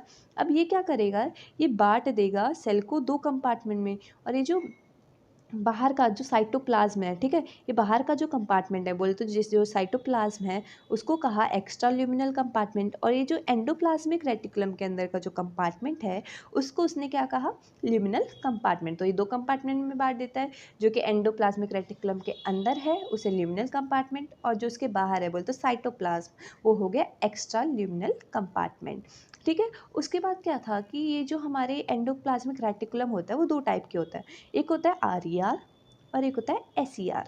RER वो होते हैं जिनमें RER, rough endoplasmic reticulum, rough है क्योंकि उनमें क्या होता है, राइबोसोम प्रेजेंट होता है, उसके ऊपर क्या प्रेजेंट होगा, राइबोसोम। और स्मूथ है क्योंकि राइबोसोम प्रेजेंट नहीं है, ठीक है। तो दो टाइप के होते हैं, RER और SER। और ये जो RER है उसका काम क्या होता है, RER जो होता है, तुम्हें पता है राइबोसोम है इसके ऊपर, तो राइबोसोम का काम क्या है, प्रोटीन बनवाएगा, ठीक है, प्रोटीन बनवाएगा, उसकी सिंथेसिस करवाएगा, उसकी सिक्रीशन करवाएगा, ठीक है, प्रोटीन सिंथेसिस करवाएगा, प्रोटीन की सिक्रीशन करवाएगा। और ये जो होता है RER वो कॉन्टिन्यू, देख रहे हो न्यूक्लियस से निकले होते हैं, कॉन्टिन्यूस होता है न्यूक्लियस की आउटर मेम्ब्रेन से, ठीक है। उसके बाद आता है हमारा SER। तो SER का तुम ऐसे याद रखना, एस से क्या होगा, स्टेरॉयडल हार्मोन की सिंथेसिस करवाएगा, और एस से और क्या, लिपिड की सिंथेसिस, स्टेरॉयडल हार्मोन एक लिपिड ही, ऐसे याद रखना, लिपिड की सिंथेसिस करवाता है, ठीक है। तो यहाँ पे ER में जो मेन काम है वो सिंथेसिस हो रहा है, RER में प्रोटीन का हो रहा है, और SER में स्टेरॉयडल हार्मोन और लिपिड का सिंथेसिस होता है। तो अभी हम पढ़ लेते हैं एक बार अपनी NCERT को, मैंने सब कुछ एक्सप्लेन कर दिया है। तो जब हमने NCERT पढ़ी तो हमें पता चला कि जब हमने इलेक्ट्रॉन माइक्रोस्कोप से स्टडी की तो हमें पता चला कि प्रेजेंस ऑफ अ नेटवर्क और reticulum of tiny tubular structure देखने को मिले, जो कि स्कैटर्ड होते हैं साइटोप्लाज्म में, जिनको बाद में क्या कहा गया, एंडोप्लाज्मिक रेटिकुलम। ये क्या करता है, ईआर डिवाइड कर देता है इंट्रासेलुलर स्पेस, बोलते सेल के अंदर की स्पेस को दो कंपार्टमेंट में, एक होता है ल्यूमिनल कंपार्टमेंट, एक होता है extra luminal compartment. Luminal compartment जो कि एंडोप्लाज्मिक रेटिकुलम के अंदर वाला कंपार्टमेंट है, और एक्स्ट्रा ल्यूमिनल कंपार्टमेंट बोलते हैं इसके बाहर जो साइटोप्लाज्म वाला कंपार्टमेंट है ना, वो हो गया हमारा extra luminal compartment. Based on की मतलब क्या होता है, ईआर ऑफन शोज कि राइबोसोम उन पे अटैच होता है उसके आउटर सरफेस पे, तो जिस पे राइबोसोम अटैच है उनके सरफेस पे उनको कहा गया आरईआर, रफ एंडोप्लाज्मिक रेटिकुलम। और जिनमें राइबोसोम अटैच नहीं है उसको क्या कहा गया, एसईआर, बोलते हैं स्मूथ एंडोप्लाज्मिक रेटिकुलम, क्योंकि उसके ऊपर तो कुछ है नहीं तो वो स्मूथ दिखेंगे, ठीक है। उसके बाद हम बात करते हैं फंक्शन की। जो आरईआर होते हैं वो एक्टिवली इन्वॉल्व होते हैं, आर से राइबोसोम, तो राइबोसोम किस में इन्वॉल्व होता है, प्रोटीन की सिंथेसिस में और सिक्रीशन में, प्रोटीन के किसकी सिंथेसिस में और सिक्रीशन में। और ये जो आरईआर होते हैं वो एक्सटेंसिव होते हैं और क्या होते हैं, कॉन्टिन्यूस होते हैं with outer membrane of nucleus. देख रहे हो, न्यूक्लियस से बाहर ही कॉन्टिन्यूस है ये आरईआर, ओके। और ये एक्सटेंसिव है, बाहर की तरफ है, ओके। और अब हम बात करते हैं स्मूथ एंडोप्लाज्मिक रेटिकुलम की। एस से मैंने तुम्हें बताया, एस से याद रखना, स्टेरॉयडल हार्मोन की सिंथेसिस करवा रहा है, स्टेरॉयड क्या लिपिड है तो लिपिड की सिंथेसिस करवा रहा है, ओके। तो एंडोप्लाज्मिक रेटिकुलम में बनेगा, ठीक है। अब हम बात, तो ये हमने पूरा पढ़ लिया, एक बार आपको मैं स्ट्रक्चर भी दिखा दे रही हूँ। ये देखो, जिसमें ये प्रेजेंट है, राइबोसोम प्रेजेंट है, उन्हें हम कहते हैं राइबोसोम प्रेजेंट है, उन्हें हम कहते हैं आरईआर, रफ एंडोप्लाज्मिक रेटिकुलम। और वहीं पे आप ये देखोगे, ये जो स्मूथ है इसमें देख रहे हो कोई राइबोसोम नहीं प्रेजेंट है, ये क्या हो गया, एसईआर, स्मूथ एंडोप्लाज्मिक रेटिकुलम। तो ये हमारा पूरा स्ट्रक्चर हो गया। ये आपका पता है न्यूक्लियस है, इसी से निकल रहा है क्या, हमारे ईआर आरईआर, ठीक है। ये न्यूक्लियर पोर हो गया, न्यूक्लियस हो गया, रफ एंडोप्लाज्मिक रेटिकुलम हो गया। तो ये पूरा स्ट्रक्चर भी हमने अच्छे से पढ़ लिया है। तो हमारा एंडोप्लाज्मिक रेटिकुलम अच्छे से कंप्लीट हो गया है। अब हम मूव ऑन करेंगे किस पे, गोल्गी अपैरेटस पे। ये सेकंड ऑर्गेनल ये है हमारे एंडोमेम्ब्रेन सिस्टम का। तो क्या हुआ, कैमिलो गोल्गी, ये एक साइंटिस्ट है, कैमिलो गोल्गी, 1898, ये थोड़ा मैं हमेशा कन्फ्यूज हो जाती हूँ, 1988 बोल देती हूँ, 1898, ठीक है। तो कैमिलो गोल्गी 1898 ने देखा कि जो हमारे न्यूक्लियस के पास ना, जैसे ये न्यूक्लियस है समझ लो, तो ये देखा कि हमारे न्यूक्लियस के पास जो होता है एक डेंसली स्टेन, मतलब एकदम डार्क कलर का एक स्ट्रक्चर देखने को मिला, रेटिकुलर स्ट्रक्चर देखने को मिला है। और उसने उसको नाम क्या दे दिया, गोल्गी कॉम्प्लेक्स, ठीक है, गोल्गी अपैरेटस नाम दे दिया। क्या बोला कैमिलो गोल्गी ने कि न्यूक्लियस के पास, नियर द न्यूक्लियस, एक डेंसली स्टेन रेटिकुलर स्ट्रक्चर देखने को मिला। ये चीज़ बहुत इंपॉर्टेंट है। कैसा, कभी कभार ऐसे क्वेश्चन आ जाएगा, डेंसली स्टेन रेटिकुलर स्ट्रक्चर जो कि न्यूक्लियस के पास देखने को मिला, लोग क्या कहेंगे, लोग कभी कभार एंडोप्लाज्मिक रेटिकुलम मार्क कर देते हैं, नहीं, जो डेंसली स्टेन डार्क स्टेन कौन सा है, हमारा गोल्गी अपैरेटस, ठीक है। और ये जो होता है, ये गोल्गी अपैरेटस जो होता है एकदम फ्लैट, ये देख रहे हो, ये किसका बना है, ऐसे फ्लैट डिस्क शेप स्ट्रक्चर का। और ये जो डिस्क शेप स्ट्रक्चर है उसको नाम दिया गया क्या, सिस्टर्न ने। क्या दिया गया, सिस्टर्न ने।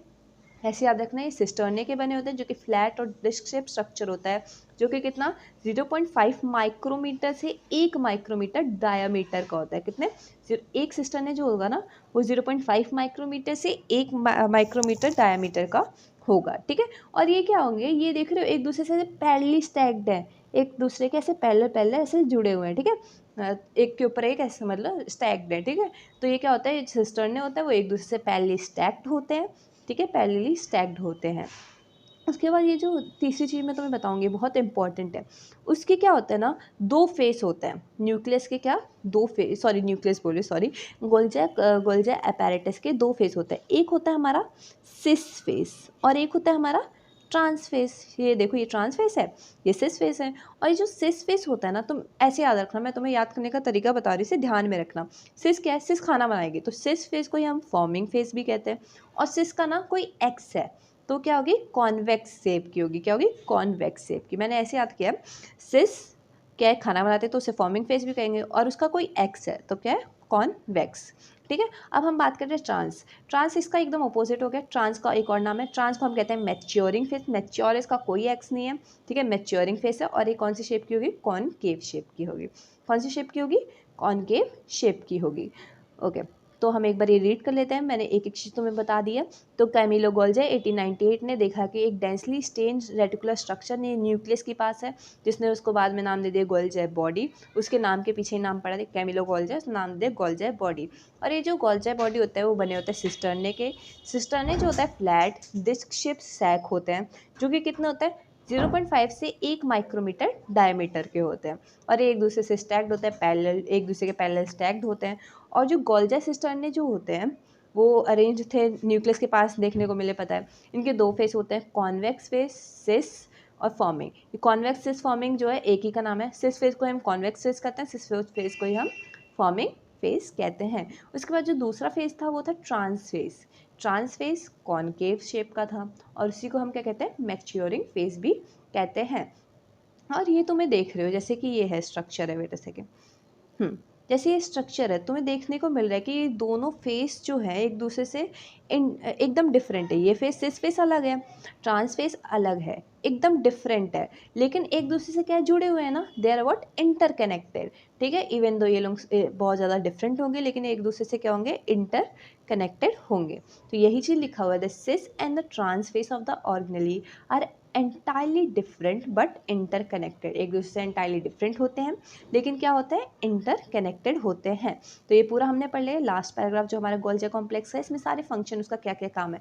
जैसे तुमने देखा कि हमारे एंडोप्लाज्मिक रेटिकुलम में सिंथेसिस हो रही है, प्रोटीन की सिंथेसिस हो गई, लिपिड की सिंथेसिस हो गई, ठीक है, सिंथेसिस हो रही है। अब ये जो इन्होंने बनाया है, एंडोमेम्ब्रेनस सिस्टम क्यों कहते हैं, क्योंकि इनके एक काम एक दूसरे से जुड़े होते हैं। ठीक है, फंक्शनली ये दोनों, ये सारे ऑर्गेनलीज इंटरकनेक्टेड होंगे। इसने जो बनाया ना, अब यहाँ पे गोल्जी अपैरेटस क्या करेगा, वो उसको पैक करेगा, मॉडिफाई करेगा। गोल्जी अपैरेटस क्या करेगा, पैकिंग का काम करेगा, फिर उसको मॉडिफाई का काम करेगा, फिर क्या करेगा, उसे बाहर रिलीज़ कर देगा। ठीक है, पैक करेगा, मॉडिफाई करेगा, फिर उसको क्या कर देगा, रिलीज़ कर देगा। ठीक है, मॉडिफाई करेगा सिस्टर्ने में और रिलीज़ करेगा ट्रांस फेस से, रिलीज़ करेगा, और ये सिस फेस से पैकिंग होगी। ठीक है, यहाँ से आया प्रोटीन, यहाँ पे पैकिंग हुई सिस फेस में, सिस्टर्ने के अंदर वो मैच्योर हुआ, फिर ट्रांस फेस से रिलीज़ हो गया, ट्रांस फेस से क्या हो गया, रिलीज़ हो गया। और इसलिए गोल्जी अपैरेटस क्या ग्लाइकोप्रोटीन बनाते हैं, बोलते ग्लाइको प्रोटीन बनाते हैं, इसको हम कहते हैं ग्लाइकोसाइलेशन और ग्लाइको लिपिड। प्रोटीन आया था तो ग्लाइकोप्रोटीन बनाएंगे, पैकिंग कर दी ग्लूकोज की, ठीक है, ऊपर ग्लूकोज की परत चढ़ा दी। लिपिड आया था, लिपिड के ऊपर पैकिंग कर दी ग्लूकोज की, ऐसे याद रखना। प्रोटीन आया था एंडोप्लाज्मिक रेटिकुलम से, लिपिड आया था, पैकिंग कर दी तो क्या बनाया, ग्लाइकोप्रोटीन बनाया, और पैकिंग करके क्या बनाया, ग्लाइको लिपिड बनाया। अब ये पूरा पैराग्राफ मैंने तुम्हें समझा दिया, एक बार हम इसको रीड कर लेते हैं ताकि कोई भी लाइन मिस ना हो। तो जो गोल्जी अपैरेटस थे वो परफॉर्म करते हैं function of packaging material, packing करते हैं तुम्हें पता है, और डिलीवर करते हैं। ये जो पैकिंग करते हैं ना, उसको या तो सेल के अंदर ही डिलीवर करेंगे, इंट्रासेलुलर टारगेट तक पहुंचाएंगे, या तो सेल के बाहर डिलीवर करेंगे। ये चीज़ याद रखना, या तो इंट्रासेलुलर टारगेट तक पहुंचाएंगे या तो सेल के बाहर डिलीवर करेंगे। ठीक है, और ये जो पैक करते हैं वो किस फॉर्म में करते हैं, वेसिकल, छोटे छोटे वेसिकल्स के फॉर्म में पैक करते हैं। पैकिंग किस फॉर्म में होती है, वेसिकल के फॉर्म में होती है। ठीक है, ये जो वेसिकल जो होता है from the ER fuse with the CS, cis face. ER से जो वेसिकल होता है वो किससे जुड़ेंगे, सिस फेस से जुड़ेंगे, और किसकी तरफ जाएंगे, मैच्योरिंग फेस, ट्रांस फेस की तरफ जाएंगे। कैसे जाएंगे, तो ये इसीलिए हम कहते हैं जो गोल्जी अपैरेटस होता है वो क्लोजली एसोसिएटेड होता है ER से, ठीक है, एंडोप्लाज्मिक रेटिकुलम से। ठीक है, तो यहाँ पे क्या होती है, प्रोटीन सिंथेसाइज जो कि राइबोसोम से हुई थी वो यहाँ पे मॉडिफाई होती है, फिर वो रिलीज हो जाती है ट्रांसफेज से। इसलिए फॉर्मेशन होती है किसकी, ग्लाइकोप्रोटीन की फॉर्मेशन होती है, और किसकी, ग्लाइकोलिपिड की फॉर्मेशन होती है। अब इसके बाद जो हमारा आता है थर्ड ऑर्गेनेली, जो कि हमारे एंडोमेम्ब्रेन सिस्टम का है, वो है लाइजोसोम।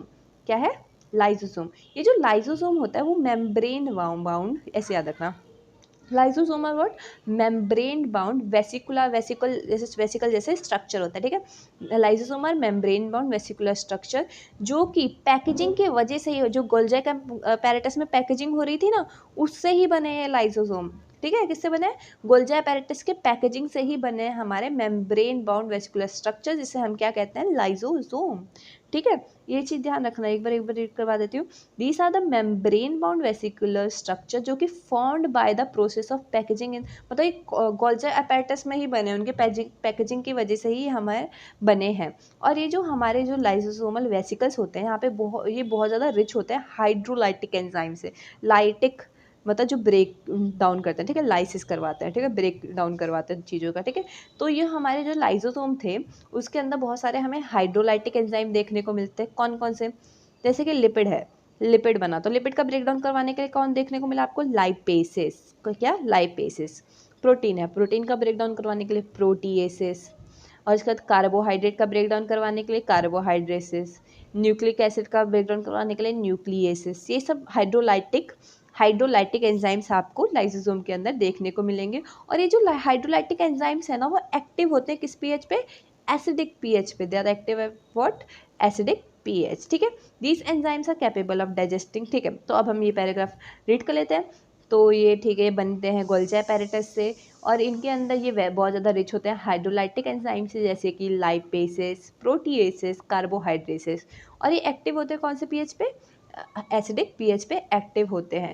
ये डाइजेस्ट करते हैं कार्बोहाइड्रेट के लिए, इसके लिए हमारे पास कार्बोहाइड्रेसेस है। प्रोटीन को डाइजेस्ट करने के लिए प्रोटीन है, और लाइपेसेस है लिपिड को डाइजेस्ट करने को, न्यूक्लिक एसिड को डाइजेस्ट करने के लिए पास हमारे पास क्या होता है? न्यूक्लियेसिस होता है, ठीक है। और आपको पता है हम लाइसोसोम को ही क्या है? सुसाइडल बैग भी कहते हैं, क्योंकि ये मार डालते हैं, ठीक है। ये देख रहे हो ना, यहाँ पे लाइसिस करवा रहा है, ठीक है। तो इसलिए हम लाइसोसोम को क्या कहते हैं? सुसाइडल बैग भी कहते हैं। ये चीज़ याद रखना, lysosome are also called suicidal bag. और ये पॉलीमॉर्फिज्म भी शो करते हैं, बस ऐसे याद रखने ना। ये क्या शो करते हैं? पॉलीमॉर्फिज्म भी शो करते हैं। क्या शो करता है? पॉलीमॉर्फिज्म भी शो करते हैं, और इन्हें हम सुसाइडल बैग भी कहते हैं। उसके बाद जो लास्ट हमारा एंडो मेम्ब्रेनस सिस्टम को ऑर्गेनली है, वो है हमारा क्या? वैक्यूल्स। क्या है? वैक्यूल्स। बहुत ज़्यादा इजी है, बस ये लास्ट चीज़ है, उसके बाद हमारा अलग स्टार्ट होगा। तो वैक्यूल्स जो होते हैं वो मेम्ब्रेन बाउंड स्पेस होता है साइटोप्लाज्म के अंदर। तुमने पढ़ा था जैसे कि वैक्यूल, है ना, प्लांट सेल में देखा था, लास्ट सेंट्रल वैक्यूल होते हैं। तो ये वैक्यूल होते क्या है? ये मेम्ब्रेन बाउंड स्पेस है, किसके? साइटोप्लाज्म के अंदर। इनके अंदर क्या होगा? इनके अंदर होता है, जैसे ये है, इनके अंदर क्या होगा? वाटर सैप, वाटर होगा इनके अंदर, पानी हो गया, सैप हो गया, या फिर एक्सक्रीटरी प्रोडक्ट हो गया, ठीक है। या फिर ऐसे मटेरियल जो कि यूजफुल नहीं है सेल के लिए, वो सब इसके अंदर आएंगे। पानी आएगा, ठीक है, जो हमारा वैक्यूल है उसके अंदर क्या है? पानी है, ठीक है, सैप है, एक्सक्रीटरी प्रोडक्ट है, और ऐसी चीज़ें जो कि यूज़फुल नहीं है सेल के लिए, वो सब हमारे वैक्यूल के अंदर आएंगी। और तुम्हें पता है वैक्यूल जो होता है वो सिंगल मेम्ब्रेन से लाइन होता है, और ये जो मेम्ब्रेन है ना, इस मेम्ब्रेन को कहते हैं टोनोप्लास्ट। याद रखना, वैक्यूल की जो सिंगल मेम्ब्रेन है उसे हम कहते हैं टोनोप्लास्ट। उसे हम क्या कहते हैं? टोनोप्लास्ट। ये बहुत ज़्यादा जरूरी पूछ लिया जाता है, वैक्यूल की मेम्ब्रेन को क्या कहते हैं? दे आर व्हाट? टोनोप्लास्ट, ठीक है, टोनोप्लास्ट। और ये जो टोनोप्लास्ट है ना, वो बहुत ज़्यादा फैसिलिटी प्रोवाइड करता है। ये फैसिलिटेट करता है कि ये छोटे छोटे आयन का ना ट्रांसपोर्ट करवाता है, ठीक है, अगेंस्ट कंसंट्रेशन ग्रेडियंट वैक्यूल के अंदर। कैसे? जैसे मैं तुम्हें बता रही हूँ, ये हो गया हमारा सेल, ये हो गया हमारा वैक्यूल। ये टोनोप्लास्ट क्या करवाएगा? ये क्या करवाएगा? ट्रांसपोर्ट करवाएगा बहुत सारे आयंस का, ठीक है, कॉन्सेंट्रेशन ग्रेडियंट के अगेंस्ट, मतलब एक्टिव ट्रांसपोर्ट करवाएगा, ठीक है। कैसे ट्रांसपोर्ट करवाता है? एक्टिव ट्रांसपोर्ट करवाता है। टोनोप्लास्ट एक्टिव ट्रांसपोर्ट करवाता है ऐसे मटेरियल का जो कि, जैसे अगर यहाँ पे कम है तो अंदर से बाहर ले जाएगा, यहाँ पे कम है तो यहाँ से यहाँ ले जाएगा, ठीक है। एक्टिव ट्रांसपोर्ट करवाता है आयंस का, किसका? आयंस का। तो ये काम हो गया। और इसलिए हम कहते हैं, इसीलिए जो कॉन्सेंट्रेशन होता है वैक्यूल के अंदर वो ज़्यादा होता है साइटोप्लाज्म से। क्या? साइटोप्लाज्म से ज़्यादा होगा। क्यों? क्योंकि एक्टिव ट्रांसपोर्ट होगा, लो से हाई में जाएगा, लो से हाई में जाएगा, लो से हाई में जाएगा। इसलिए यहाँ पे जो कंसंट्रेशन होता है वैक्यूल के अंदर वो ज़्यादा होता है साइटोप्लाज्म से, ठीक है। ये पूरा हमने पढ़ लिया, एक बार हम रीडिंग लगा लेते हैं। तो द वैक्यूल जो होता है एक मेम्ब्रेनस बाउंड स्पेस है साइटोप्लाज्म के अंदर। ये क्या स्टोर करता है? वाटर, सैप, या फिर एक्सक्रीटरी प्रोडक्ट, और ऐसे मटेरियल जो कि यूजफुल नहीं होते सेल के लिए। और ये सिंगल मेम्ब्रेन का बना होता है, जिसे हम क्या कहते हैं? टोनोप्लास्ट कहते हैं। और ये ऑक्यूपाई करते हैं, ये चीज़ बताना भूल गए, वैक्यूल जो होता है वो ऑक्यूपाई करता है 90% ऑक्यूपाई करता है सेल का, ठीक है। It occupy up to 90% of volume of the cell, 90% occupy करता है सेल का। और जो टोनोप्लास्ट होता है वो ट्रांसपोर्ट करवाता है बहुत सारे आयन का अगेंस्ट कंसंट्रेशन ग्रेडियंट। ये बहुत ज़्यादा ज़रूरी है, ये चीज़ याद रखना। अगेंस्ट कंसंट्रेशन ग्रेडियंट मतलब एक्टिव ट्रांसपोर्ट करवाएगा। कैसे ट्रांसपोर्ट करवाएगा? एक्टिव ट्रांसपोर्ट करवाता है। ये चीज़ मैं यहाँ पे लिख देती हूँ, क्या करवाता है? एक्टिव ट्रांसपोर्ट, मतलब एनर्जी का यूज़ करेगा, एक्टिव ट्रांसपोर्ट करवाता है। जिसकी वजह से क्या होता है? जिसकी वजह से क्या होता है? कंसंट्रेशन जो होता है वो ज़्यादा होती है वैक्यूल में, और साइटोप्लाज्म से ज़्यादा कंसंट्रेशन कहाँ पे होती है? वैक्यूल में देखने को मिलती है। अब क्या होता है? अलग अलग उसमें यूकेरियोट्स में अलग अलग वैक्यूल्स होते हैं, ठीक है। जैसे अमीबा में, अमीबा में कैसा वैक्यूल होगा, कॉन्ट्रैक्टाइल वैक्यूल देखने को मिलता है। अमीबा में हमें कॉन्ट्रैक्टाइल में वैक्यूल देखने को मिलता है। अमीबा ऐसा होता है ना, तो अमीबा में हमें क्या देखने को मिलता है, कॉन्ट्रैक्टाइल, जो ऐसे अगर ये चल रहा है तो कॉन्ट्रैक्ट हो जाए, ऐसे याद रखना। अमीबा क्या है, अमीबा ऐसे अमीबॉइड शेप का होता है ना, ऐसे शेप का होता है, तो ऐसा वैक्यूल मिलेगा जो कि कॉन्ट्रैक्ट हो जाए, अगर ये ऐसे चले तो ये कॉन्ट्रैक्ट हो जाए, तो इसलिए कॉन्ट्रैक्टाइल वैक्यूल होता है, जो कि ऑस्मो रेगुलेशन, ठीक है, ऑस्मो रेगुलेशन और एक्सक्रीशन में हेल्पफुल होता है। ठीक है, एक्सक्रीशन में हेल्पफुल होता है कॉन्ट्रैक्टाइल वैक्यूल, और ऑस्मो रेगुलेशन में होता है। ठीक है, हेल्पफुल होता है। उसके बाद है प्रोटिस्टा में। प्रोटिस्टा में होता है हमारा फूड वैक्यूल। फूड वैक्यूल तुम्हें पता है, जो कि इनगल्फ करता है, जो कि फॉर्म होता है फूड पार्टिकल को इनगल्फ करने से। ठीक है, तो प्रोटिस्टा में फूड वैक्यूल, और अमीबा याद रखना कॉन्ट्रैक्ट करता है, तो कॉन्ट्रैक्टाइल वैक्यूल जो कि ऑस्मो रेगुलेशन और सिक्रेशन में काम आता है। प्रोटिस्टा में फूड वैक्यूल जो कि क्या इनगल्फ करता है फूड पार्टिकल को। तो हमने एंडोमेम्ब्रेन सिस्टम के सारे ऑर्गेनेल्स पढ़ लिए हैं। ओके, हम बात करेंगे माइटोकॉन्ड्रिया के। ये जो जब हमने ना माइक्रोस्कोप के अंदर दिखा, तो हमें ये माइक्रोस्कोप के अंदर भी अच्छे से अपने आप नहीं ईजिली विजिबल नहीं हो सकते। इनको ना हमें क्या करना पड़ेगा, बहुत अच्छे से स्टेन करना पड़ेगा, तभी ये हमें देखने को मिलेंगे। ठीक है, हम इन्हें बहुत अच्छे से स्टेन करते हैं, तभी ये हमें माइक्रोस्कोप के अंदर विजिबल होते हैं। और ये क्या होता है, जैसे कि तुम्हें पता है माइटोकॉन्ड्रिया को हम क्या कहते हैं, power house of the cell. Power house क्यों कहते हैं, क्योंकि यहाँ पे एटीपी की सिंथेसिस होती है, बोल तो एनर्जी की सिंथेसिस होगी, या एटीपी की सिंथेसिस है तो एनर्जी करेंसी है ना, ये तो एनर्जी की सिंथेसिस होगी। तो ये कहाँ पे ज़्यादा देखने को मिलेंगे माइटोकॉन्ड्रिया, जहाँ पे एनर्जी ज़्यादा यूज़ हो रही है। तो जहाँ पे फिजियोलॉजिकल एक्टिविटीज़ ज़्यादा होगी, जहाँ पे एक्टिविटीज़ ज़्यादा होंगी, वहाँ पे तुम्हें पता है एनर्जी ज़्यादा लगेगी, और एनर्जी ज़्यादा लगेगी तो वहाँ पे क्या होगा, माइटोकॉन्ड्रिया ज़्यादा होते हैं। और माइटोकॉन्ड्रिया ना, उनकी जो शेप होती है वो सॉसेज शेप होते हैं। सॉसेज देखा है ना तुमने, तो ये सॉसेज शेप के होता है, फिर सिलेंड्रिकल शेप के होते हैं, या फिर सिलेंड्रिकल शेप के होते हैं। इनका डायमीटर 0.2 से ये 1 माइक्रोमीटर के होते हैं, और लेंथ में ये 1 से 4 माइक्रोमीटर के होते हैं। ठीक है, और ये जो माइटोकॉन्ड्रिया होता है वो डबल मेम्ब्रेन होता है। ठीक है, ये डबल मेम्ब्रेन का होता है। ठीक है, mitochondria is double membrane bound structure, 2 membrane होता है इसके बाद। ठीक है, और ये जो आउटर और इनर मेम्ब्रेन है ना, वो इसको बांट देता है, जो माइटोकॉन्ड्रिया को बांट देता है 2 एक्वस कंपार्टमेंट में, 2 एक्वस कंपार्टमेंट में बांट देता है। ठीक है, ये इन आउटर और इनर मेम्ब्रेन बांट देता है उसको 2 एक्वस कंपार्टमेंट में। और ये जो आप आउटर मेम्ब्रेन देख रहे हो ना, ये देख रहे हो बहुत ज़्यादा कंटिन्यूस है। ठीक है, कहीं पे भी कुछ भी बना नहीं है, बहुत कॉन्टिन्यूस होती है। लेकिन जो इनर मेम्ब्रेन होती है, मैं तुम्हें दिखा देती हूँ, जो इनर मेम्ब्रेन होती है ना, वहाँ से ऐसे फिंगर जैसी फोल्डिंग निकलती है। ठीक है, नंबर ऑफ इन फोल्डिंग्स निकलती है ऐसे अंदर की तरफ, और ये जो फोल्डिंग होती है ना, ऐसे ऐसे फोल्डिंग निकलती है, इन फोल्डिंग को कहते हैं हम क्रिस्टे। क्रिस्टे याद रखना, सिस्टर्ने नहीं है, क्रिस्टे हैं, तो ये कन्फ्यूज हो जाता है बच्चे। तो इन जो इनर फोल्डिंग है अंदर की तरफ, उसे हम कहते हैं क्रिस्टे। और ये जो हमारा जो इनर मेम्ब्रेन है, इनर मेम्ब्रेन के अंदर जो जगह है, वहाँ पे क्या होता है, मैट्रिक्स होता है। ये क्या है, इसके अंदर क्या होती है, मैट्रिक्स होता है। ये कौन सा एरिया, मैट्रिक्स होता है। मैट्रिक्स एक होमोजीनियस डेंस सब्सटेंस होता है, और हमने ये पढ़ लिया। ठीक है, और ये जो दोनों मेम्ब्रेन में अलग अलग एंजाइम्स होंगे, दोनों मेम्ब्रेन पे क्या अलग अलग एंजाइम्स होंगे, जो कि अलग अलग फंक्शन करेंगे। ठीक है, अलग अलग काम कर रहे होंगे। तो यहाँ पे तुम्हें पता है माइटोकॉन्ड्रिया जो साइट है एरोबिक रेस्पिरेशन का, यहाँ पे एरोबिक रेस्पिरेशन होता है, मतलब ऑक्सीजन के यूज़ से रेस्पिरेशन होती है, जिसकी वजह से सेलुलर एनर्जी बनता है, जो कि है एटीपी बनता है। ठीक है, इसलिए हम इन्हें क्या कहते हैं, power house of the cell कहते हैं। ठीक है, इसलिए हम इन्हें क्या कहते हैं, power house of the cell कहते हैं। चलो एक बार हम रीडिंग लगा देते हैं, क्योंकि हमने पूरा समझा दिया है।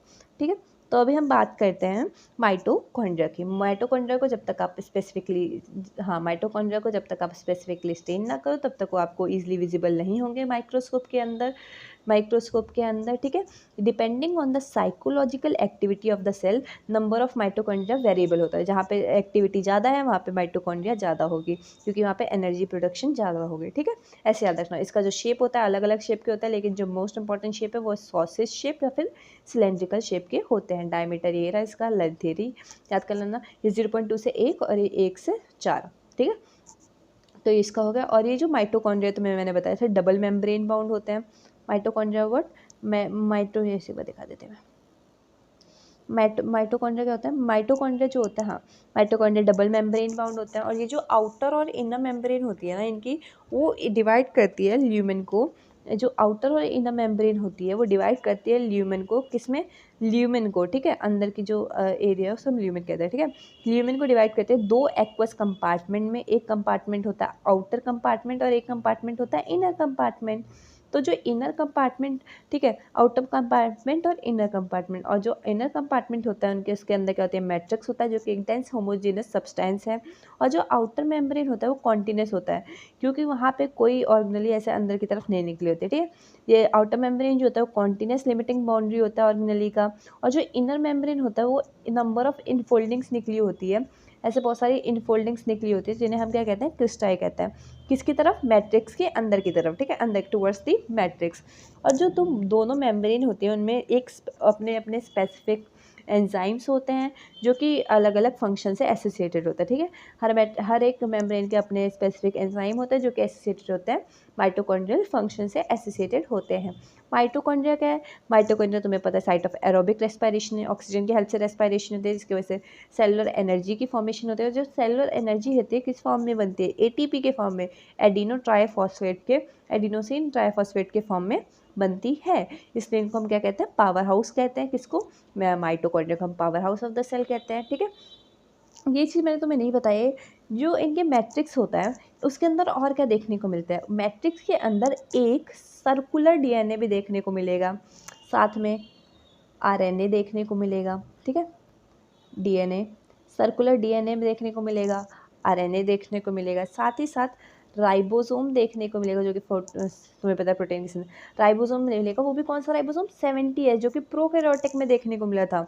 तो प्रोकैरियोटिक वाला राइबोसोम देखने को मिलेगा, और इसलिए कंपोनेंट भी मिलेंगे जो कि प्रोटीन के लिए ज़रूरी होता है, प्रोटीन की सिंथेसिस, क्योंकि राइबोसोम है तो ऐसे कंपोनेंट भी मिलेंगे जो कि प्रोटीन की सिंथेसिस के लिए ज़रूरी होते हैं, ठीक है। तो ये चीज़ मैं तुम्हें ऐसे याद करवाती हूँ। देखो, जब भी याद आया कि इसके मैट्रिक्स के अंदर क्या क्या देखने को मिलेगा, याद रखना जो सब आपको उसमें देखने को मिलता है। देखो यहाँ पे डीएनए मिलेगा, कैसा डीएनए, एक और सर्कुलर डीएनए, ऐसे रखना, सिंगल सर्कुलर डीएनए देखने को मिलेगा, आरएनए देखने को मिलेगा, राइबोसोम देखने को मिलेगा, राइबोसोम देखने को मिला, तो साथ ही साथ वो सारी चीज़ें कंपोनेंट जो कि प्रोटीन की सिंथेसिस के लिए ज़रूरी होते हैं वो भी देखने को मिलेंगे। और ठीक है, ये सब देखने को मिलता है। और राइबोसोम कैसा होता है, 70S राइबोसोम, प्रोकैरियोटिक जैसा राइबोसोम माइटोकॉन्ड्रिया के अंदर देखने को मिलता है, ठीक है। इसलिए हमने याद है बताया था राइबोसोम आपको माइटोकॉन्ड्रिया में भी देखने को मिलता है, जब हम इंट्रोडक्शन कर रहे थे, ठीक है। तो इसीलिए राइबोसोम इधर भी देखने को मिलेगा, क्लोरोप्लास्ट में भी आपको राइबोसोम देखने को मिलेगा। तो ये पूरा हमने माइटोकॉन्ड्रिया का पढ़ लिया है। हाँ, द मोस्ट इंपॉर्टेंट थिंग, ये बहुत बार पूछा गया है कि डिवीजन कैसी होती है, फिजन, फ्यूजन नहीं फिजन, ऐसे बढ़ जाता है माइटोकॉन्ड्रिया, इस ऐसे डिवाइड करता है माइटोकॉन्ड्रिया, कैसे, फिजन के थ्रू डिवाइड करता है, डिवाइड होकर, ठीक है, फिजन के थ्रू डिवाइड करता है, याद रखना। Mitochondria divide by what, fission, fusion नहीं फिजन, ठीक है। Mitochondria divided by fission. एक बार इसका मैं आपको स्ट्रक्चर दिखा देती हूँ जो कि ज़रूरी है। देख रहे हो, ये थोड़ा सॉसेज शेप स्ट्रक्चर है ना, हाँ, ये सॉसेज शेप के होता है, फिर सिलेंड्रिकल शेप के होता है। ये आउटर मेम्ब्रेन, डबल मेम्ब्रेन होता है, आउटर मेम्ब्रेन, इनर मेम्ब्रेन हो गया। इनर मेम्ब्रेन के अंदर मैट्रिक्स होता है जो कि डेंस होमोजीनियस स्ट्रक्चर है।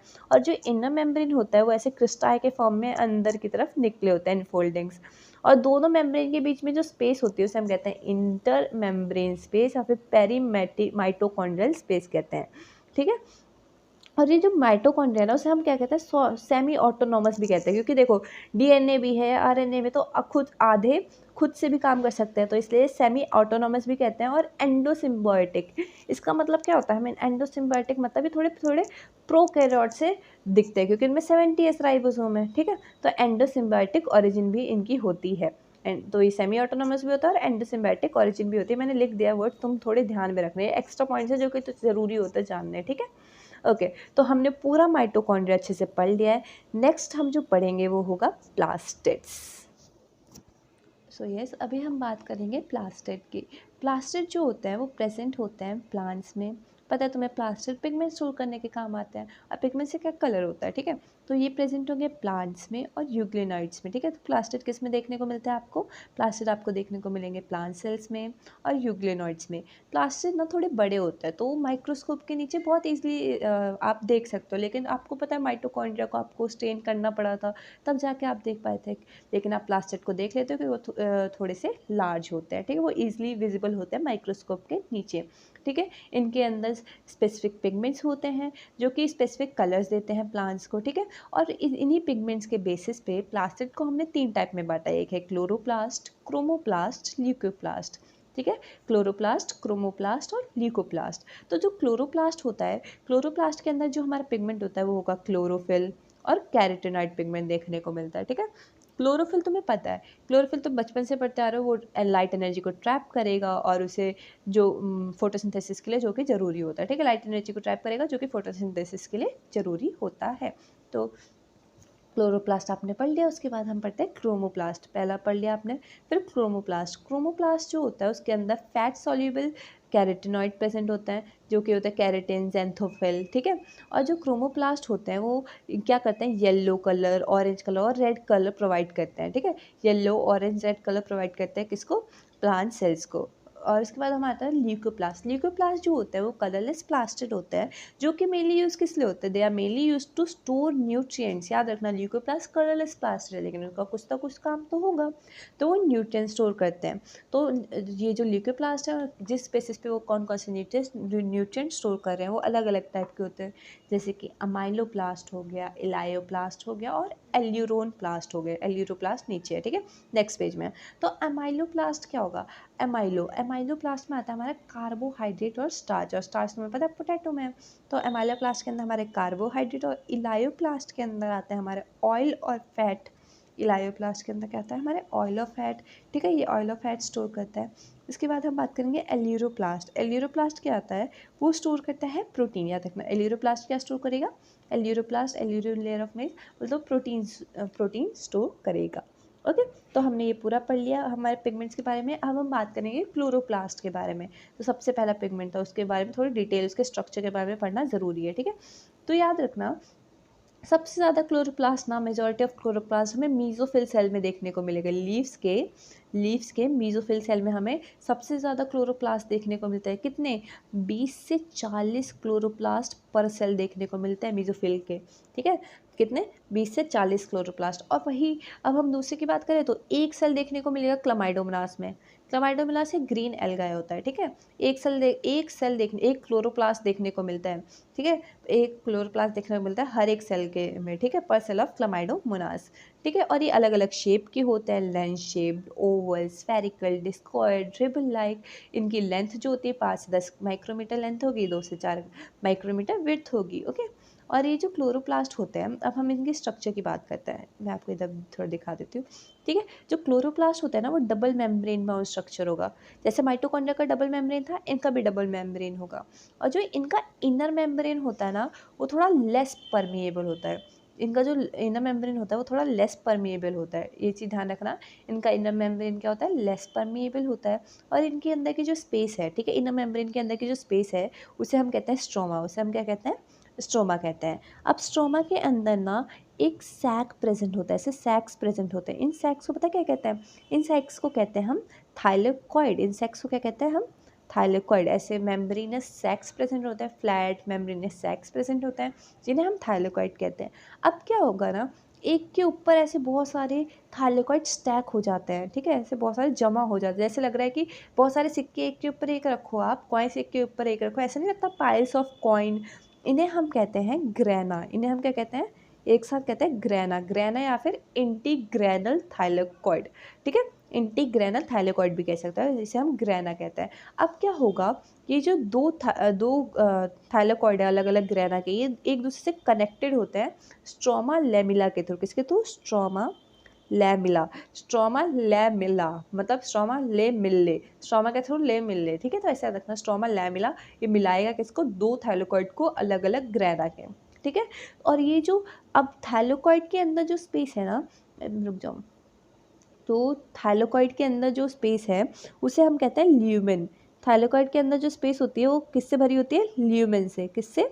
याद रखना, ये जो ग्रीन है वो होगी आपकी ल्यूमेन, क्या होगी आपकी ल्यूमेन होगी। ठीक है, तो ये पूरा शेप है आप, ये पूरा आपका स्ट्रक्चर है आपके क्लोरोप्लास्ट का, ये पूरा क्या है स्ट्रक्चर है आपका क्लोरोप्लास्ट का। उसके बाद होता है एंजाइम्स। क्या होता है कि रुक जाओ मैं भी आपको एक बार डिटेल में बताती हूँ। तो जैसे आपका जो स्ट्रोमा है इधर, स्ट्रोमा में कौन सा एंजाइम होता है, स्ट्रोमा में भी वो एंजाइम्स होते हैं जो कि कार्बोहाइड्रेट और प्रोटीन के सिंथेसिस के लिए ज़रूरी होता है। स्ट्रोमा में कौन से एंजाइम्स होते हैं जो कि कार्बोहाइड्रेट और प्रोटीन के सिंथेसिस के लिए ज़रूरी होते हैं।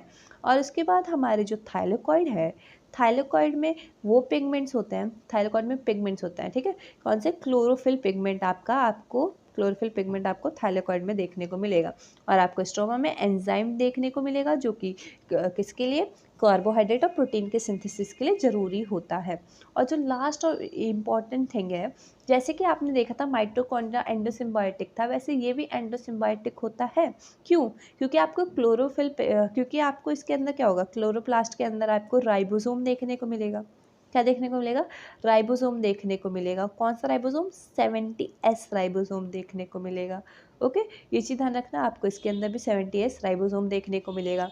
एक छोटा सर्कुलर डीएनए देखने को, सिंगल डबल, यहाँ पे याद रखना, उसमें पता था सिंगल सर्कुलर था, इसमें सिंगल डबल डीएनए देखने को मिलेगा। ठीक है, सिंगल डबल सर्कुलर डीएनए देखने को मिलेगा, राइबोसोम देखने को मिलेगा, वो जो कि 70S होते हैं। तो ये चीज़ था, बस ये पूरा हो गया आपका। मैं एक बार आपको रीड करवा देती हूँ, आपको पूरा समझ में आ जाएगा। एक बार हम रीड कर लेते हो क्या। यस, इधर से पढ़ेंगे। तो मेजॉरिटी ऑफ क्लोरोप्लास्ट कहाँ पे देखने को मिलता है, मीजोफिल सेल में। लीव्स के इनकी लेंथ 5 से 10 माइक्रोमीटर से विड्थ 2 से 4 माइक्रोमीटर तक होते हैं। एक देखने को मिलेगा क्लामाइडोमोनास में 20 से 40 देखने को मिलते हैं। मीजोफिल सेल में 20 से कितने 40 देखने को मिलते हैं। ये डबल मेम्ब्रेन बाउंड होते हैं। ठीक है, इनका जो इनर मेम्ब्रेन होता है वो लेस परमिएबल होता है। इनर मेम्ब्रेन क्या होता है, लेस परमिएबल होता है। ये चीज़ ध्यान रखना, इनर मेम्ब्रेन का क्या होता है, लेस परमिएबल होता है। और जो स्पेस लिमिटेड बाय द, और जो इनर मेम्ब्रेन के अंदर की स्पेस होती है उन्हें हम स्ट्रोमा कहते हैं। और स्ट्रोमा के अंदर फ्लैट मेम्ब्रेनस स्टैक्स होता है जिसको हम क्या कहते हैं, थाइलाकॉइड्स कहते हैं। ठीक है, और थाइलाकॉइड एक के ऊपर एक अरेंज होते हैं स्टैक्स में, कॉइन की तरह, पाइल्स ऑफ कॉइन की तरह, जिसे हम कहते हैं ग्रेना। और ग्रेना को याद रखना हम इंटीग्रेनल थैलेकॉइड भी कहते हैं। ग्रेना को क्या हम इंटीग्रेनल थैलेकॉइड भी कहते हैं। और एक जो अटैच होते हैं स्ट्रोमा लैमेला से। स्ट्रोमा लैमेला एक फ्लैट मेम्ब्रेनस ट्यूब्यूल है जो कि कनेक्ट करेगा थैलेकॉइड ऑफ डिफरेंट ग्रेना, दो अलग अलग ग्रेना के थैलेकॉइड को कनेक्ट करता है हमारा स्ट्रोमा लैमेला। उसके बाद हम बात करते हैं स्ट्रोमा में एंजाइम्स होता है जो कि किस लिए ज़रूरी होता है, कार्बोहाइड्रेट और प्रोटीन के सिंथेसिस के लिए। स्ट्रोमा में एंजाइम होता है जो कि कार्बोहाइड्रेट और प्रोटीन के सिंथेसिस के लिए ज़रूरी होता है। और क्लोरोफिल पिगमेंट कहाँ पे प्रेजेंट होता है आपका, थाइलाकॉइड में। याद रखना, क्लोरोफिल पिगमेंट कहाँ पे प्रेजेंट होता है, थाइलाकॉइड में। उसके बाद हम बात करते हैं, जैसे माइटोकॉन्ड्रिया में था वैसे इनके अंदर भी स्मॉल, लेकिन ये बहुत ज़्यादा ज़रूरी है कि इनके पास डबल, उसमें क्या था, स्मॉल सर्कुलर सिंगल डीएनए था। ठीक है, माइटोकॉन्ड्रिया में। लेकिन क्लोरोप्लास्ट में स्मॉल डबल, ये पूछा भी गया था, बहुत ज़्यादा ज़रूरी है, ध्यान रखना। स्मॉल डबल सर्कुलर डीएनए होता है। ठीक है, और राइबोसोम देखने को मिलेगा। और कौन सा राइबोसोम, जैसे प्रोकैरियोटिक में ना 70S राइबोसोम, जो कि 70S राइबोसोम जो कि छोटा होता है साइटोप्लाज्मिक राइबोसोम से। ओके, तो हमने ये पूरा पढ़ लिया है। उसके बाद हम हमारा जो बचता है वो है राइबोसोम। अब हम मूव ऑन करेंगे किस पे, राइबोसोम पर। सो यस, राइबोसोम्स जो होते हैं वो ग्रैनुलर स्ट्रक्चर्स होते हैं जो कि इलेक्ट्रॉन माइक्रोस्कोप के अंदर देखा किसने, जॉर्ज पेलाडे 1953 ने। किसने, जॉर्ज पेलाडे 1953 ने देखा ग्रैनुलर स्ट्रक्चर। ठीक है, माइक्रोस्कोप के नीचे, जो कि डेंस पार्टिकल था, जो कि जिसको क्या नाम दिया उसने, राइबोसोम। और ये जो राइबोसोम होते हैं वो फॉर्म होते हैं राइबोन्यूक्लिक एसिड बोलते हैं, आरएनए और प्रोटीन से। ठीक है, तो याद रखना जो हमारे राइबोसोम होते हैं वो बनते हैं आरएनए प्लस प्रोटीन से। एमआरएनए बोलते हैं मैसेंजर आरएनए, और प्रोटीन से बनते हैं हमारे राइबोसोम्स। और ये जो होते हैं सराउंडेड नहीं होते, कोई तुम्हें पता है नॉन मेम्ब्रेन बाउंड होता है। राइबोसोम्स जो होता है एक्सेप्शन है, नॉन मेम्ब्रेन, जो कि प्रोकैरियोट में भी देखने को मिलता है और यूकैरियोट में भी देखने को मिलता है। तो they are not surrounded by any membrane. ठीक है, तो आपको पता है यूकैरियोट का जो राइबोसोम होता है वो 80S होता है, और जो प्रोकैरियोट में राइबोसोम होता है वो 70S होता है। तो ये दो सब यूनिट के बने होते हैं, एक होता है लार्जर सब यूनिट और एक होता है स्मॉलर सब यूनिट। किससे बने होते हैं, दो सब यूनिट के बने होते हैं, लार्जर सब यूनिट एंड स्मॉलर। तो 80S का जो लार्जर वाला होता है वो 60S होगा, 60s एंड 40s, ठीक है। और समझ लो ये प्रोकैरियोटिक का है, जस्ट फॉर एग्जांपल ये प्रोकैरियोटिक का है, तो प्रोकैरियोटिक का 50s का होगा और 30s का होगा। तो याद रखना 70s फॉर्म करेगा और इसमें 80s फॉर्म करता है, ठीक है। तो याद रखना किसमें यूकैरियोटिक में 80s का होता है जो कि 60 + 40, 60s + 40s। और एस क्या होता है, S is the Svedberg unit. S क्या होता है, ये बहुत ज़्यादा इंपॉर्टेंट है। एस क्या होता है, एस एक स्वेडबर्ग यूनिट है जो कि स्टैंड करता है फॉर सेडिमेंटेशन कोफिशिएंट। ये एस मतलब इनडायरेक्टली क्या करता है, ये मेजर करता है डेंसिटी और साइज़। क्या मेजर करता है, डेंसिटी एंड साइज़। तो both 70s and 80s are compose of दो सब यूनिट। तो ये हमने राइबोसोम पूरा पढ़ लिया। बस जो यहाँ पे याद रखना है, S stand for Svedberg unit जो कि सेडिमेंटेशन कोफिशिएंट है, जो कि मेजर करता है डेंसिटी और साइज़ को। और 80s जो होता है वो बना होता है 60s + 40s से। और जो हमारा 70s जो कि प्रोकैरियोटिक में देखने को मिलता है वो बना होता है हमारे 50s और 30s। अभी हम पढ़ेंगे अबाउट साइटोस्केलेटन। तो साइटोस्केलेटन जो होता है वो फिलामेंटस प्रोटीनेशियस स्ट्रक्चर होता है, जिसके अंदर आता है हमारा microtubule, microfilament and intermediate filament. Cytoskeleton मतलब जो साइटोप्लाज्म में होंगे और वो एक्ट करेंगे एज ए स्केलेटन, ठीक है। तो ये प्रेजेंट होता है साइटोप्लाज्म में, इसलिए हम इन्हें क्या कहते हैं, साइटोस्केलेटन कहते हैं। इनका फंक्शन होता है मैकेनिकल सपोर्ट, जैसे हमारा स्केलेटन प्रोवाइड करता है, मोटिलिटी जो कि हमारा स्केलेटन भी हेल्प करता है, and maintenance of shape of the cell. अभी हम बात करेंगे सीलिया और फ्लैजिला की। जैसे कि हमने प्रोकैरियोट्स में पढ़ा था, जो फ्लैजिला था वो किसका एक्सटेंशन था, वो था सेल वॉल का एक्सटेंशन। लेकिन हम यूकैरियोट में देखेंगे जो हमारा सीलिया और फ्लैजिला है वो सेल मेम्ब्रेन की एक्सटेंशन है। इसलिए जो हमारा सीलिया मेम्ब्रेन और फ्लैजिला होता है ना, वो पूरे कवर्ड होता है किससे, प्लाज्मा मेम्ब्रेन से। किससे कवर्ड होते हैं, प्लाज्मा मेम्ब्रेन से। अब हम बात करेंगे सीलिया और फ्लैजिला जो होता है वो हेयर लाइक आउटग्रोथ होते हैं जो कि एक्सटेंड करेंगे सेल मेम्ब्रेन से। अब हम बात करते हैं सीलिया की। सीलिया ना छोटा स्ट्रक्चर है, स्मॉल स्ट्रक्चर है जो कि ओर जैसे काम करता है। ओर जानते हो, जो नाव होते हैं, बोट होते हैं, इसको चलाने के लिए जो यूज़ होता है ना, उसे हम कहते हैं ओर। वो ओर जैसे काम करते हैं, या तो वो सेल की मूवमेंट करवाएगा या तो उसके आसपास के जो फ्लूइड होगा ना उसकी मूवमेंट करवाता है, ठीक है। या तो इधर वो सेल की मूवमेंट करवाएगा और वो आसपास के सराउंडिंग फ्लूइड की मूवमेंट करवाता है, ठीक है। सीला हो गया। उसके बाद आता है फ्लैजिला। उसके बाद आता है हमारा फ्लैजिला। फ्लैजिला जो होते हैं वो थोड़े लंबे, लॉन्गर, जो कि रिस्पॉन्सिबल होता है सेल मूवमेंट की। ये मेन सेल मूवमेंट करवाते हैं हमारे कौन, फ्लैजिला। और तुम्हें पता है जो प्रोकैरियोटिक का फ्लैजिला का स्ट्रक्चर है वो काफ़ी ज़्यादा डिफरेंट होता है किससे, यूकैरियोटिक के फ्लैजिला के स्ट्रक्चर से। कैसे, तुम्हें पता है प्रोकैरियोटिक के फ्लैजिला में कि किस किस का बना होता है, एक फिलामेंट का बना होता है, हुक का बना होता है और बेसल बॉडी का बना होता है। और हम यूकैरियोटिक के फ्लैजिला के स्ट्रक्चर के बारे में पढ़ेंगे, वो काफ़ी ज़्यादा डिफरेंट होते हैं प्रोकैरियोटिक के स्ट्रक्चर से, ठीक है। तो हाँ, तुम्हें पता है कि जो फ्लैजिला होता है वो पूरा कवर्ड होता है प्लाज्मा मेम्ब्रेन से। सीलिया फ्लैजिला कवर्ड होता है प्लाज्मा मेम्ब्रेन से। उनका जो कोर स्ट्रक्चर होता है उसे हम कहते हैं एक्सोनीम। जो कोर होता है वो एक्सोनीम का बना होता है। क्या होता है, वो कोर जो होता है वो एक्सोनीम होता है। और एक्सोनीम के अंदर क्या होता है, एक्सोनीम के अंदर बहुत सारे ऐसे पैरेलली रनिंग क्या होता है, माइक्रोट्यूब्यूल होता है। माइक्रोट्यूब्यूल तुम्हें पता, अभी पढ़ा ना साइटोस्केलेटन, तो ऐसे बहुत सारे माइक्रोट्यूब्यूल होते हैं जो कि एक्सोनीम बनाता है। और ये जो एक्सोनीम होता है ना, जब हम इसे एकदम जूम करके पढ़ेंगे, ऐसे रुको तो मैं दिखाती हूँ। अब ये जो एक्सोनीम है ना, इसी को आप यहाँ पे जूम करके पढ़ोगे। तो जब हम एक्सोनीम को जूम करके पढ़ेंगे तो हमें ये पता चलेगा कि एक्सोनीम में क्या होता है, रेडियली अरेंज्ड 9 डबलेट होगा, ऐसे 9, एक, ठीक है, ऐसे 9 अरेंज रेडियली डबलेट होंगे, ठीक है, जो कि माइक्रोट्यूब्यूल। और बीच में क्या होगा, ऐसे बीच में भी अरेंज्ड माइक्रोट्यूब्यूल होगा, ठीक है, बीच बीच में ऐसे अरेंज होगा। और ये दोनों कनेक्टेड होंगे। ये जो बीच में अरेंज्ड होते हैं, रुक जाओ, सेंट्रली अरेंज जो लोकेटेड माइक्रोट्यूब्यूल होते हैं वो कनेक्टेड होते हैं ब्रिज से। किससे कनेक्टेड होते हैं, ऐसे ब्रिज से कनेक्टेड होते हैं। और इन दोनों के साइड में, सेंट्रली लोकेटेड माइक्रोट्यूब्यूल के साइड में एक शीथ होती है जो कि इसको एनक्लोज करती है। वो कौन सी शीथ होती है, उस शीथ को हम कहते हैं, इस चीज़ को कहते हैं हम सेंट्रल शीथ, ठीक है, सेंट्रल शीथ। अब यहाँ से निकल रहे होते हैं हमारे रेडियल स्पोक्स। और रेडियल स्पोक्स जो होते हैं वो कनेक्ट करते हैं हर एक ट्यूब्यूल को। वो कनेक्ट करते हैं हर एक ट्यूब्यूल को किससे, ब्रिज से। They connect one of the tubules of each peripheral doublet by a radial spoke, ठीक है। ये देखो, सेंट्रल शीथ से हर एक डबलेट कनेक्ट हो जाएगा इस किससे, रेडियल स्पोक से। किससे, रेडियल स्पोक से। तो टोटल कितनी रेडियल स्पोक होंगी, 9। इसलिए इनके पास कैसी अरेंजमेंट होगी, 9+2। 9+2 कैसे, 9 डबलेट हो गया, बीच में 2 सेंट्रली लोकेटेड क्या हो जाएगा, 9+2 सेंट्रली लोकेटेड माइक्रोट्यूब्यूल, इसलिए 9+2 होता है। और जो साइड में डबलेट्स होते हैं ना, उनसे भी निकल रहे होते हैं ऐसे लिंकर्स, जो कि पेरिफेरल डबलेट को इंटरकनेक्ट करते हैं, पेरिफेरल डबलेट को इंटरकनेक्ट करते हैं। और ये जो सीलिया फ्लैजिला होते हैं ना, ये एमर्ज करता है, मतलब अराइज करता है एक ऐसे बेसल बॉडी से, जो कि किसका होता है, सेंट्रियोल का बना होता है, सेंट्रियोल। हम आगे सेंट्रियोल का स्ट्रक्चर पढ़ेंगे, किससे बने होता है, सेंट्रियोल के बने होते हैं। एक बार मैं आपको इसकी रीडिंग लगवा देती हूँ, ठीक है, ताकि आपके लिए ईजी रहे।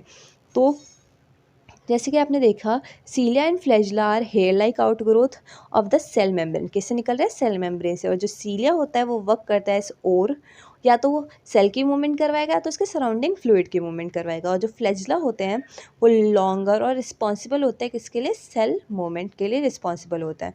और तुम्हें पता है प्रोकैरियोटिक बैक्टीरिया का फ्लैजिला काफ़ी ज़्यादा डिफरेंट होता है यूकैरियोटिक के फ्लैजिला से, स्ट्रक्चर, ठीक है उसका। ये जो होता है पूरे कवर्ड होता है प्लाज्मा मेम्ब्रेन से।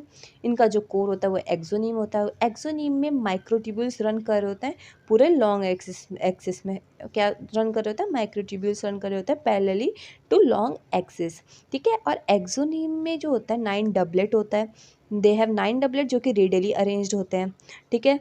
बीच में pair of centrally located microtubule होता है, पेयर ऑफ सेंट्रली लोकेटेड क्या, माइक्रोट्यूब्यूल होता है, इसीलिए हम इसको कहते हैं 9+2 एरे, ठीक है, 9+2 array. The central tubule are connected, और ये जो सेंट्रल ट्यूब्यूल होते हैं वो कनेक्टेड होते हैं ब्रिज से। और ये एनक्लोज होता है किससे, central sheath, they are enclose by what, central sheath, जो कि which is connected by, central sheath जो होता है कनेक्टेड होता है पेरिफेरल डबलेट से। जो सेंट्रल शीथ होगा पेरिफेरल डबलेट से कनेक्टेड होगा किसके थ्रू, रेडियल स्पोक्स के थ्रू।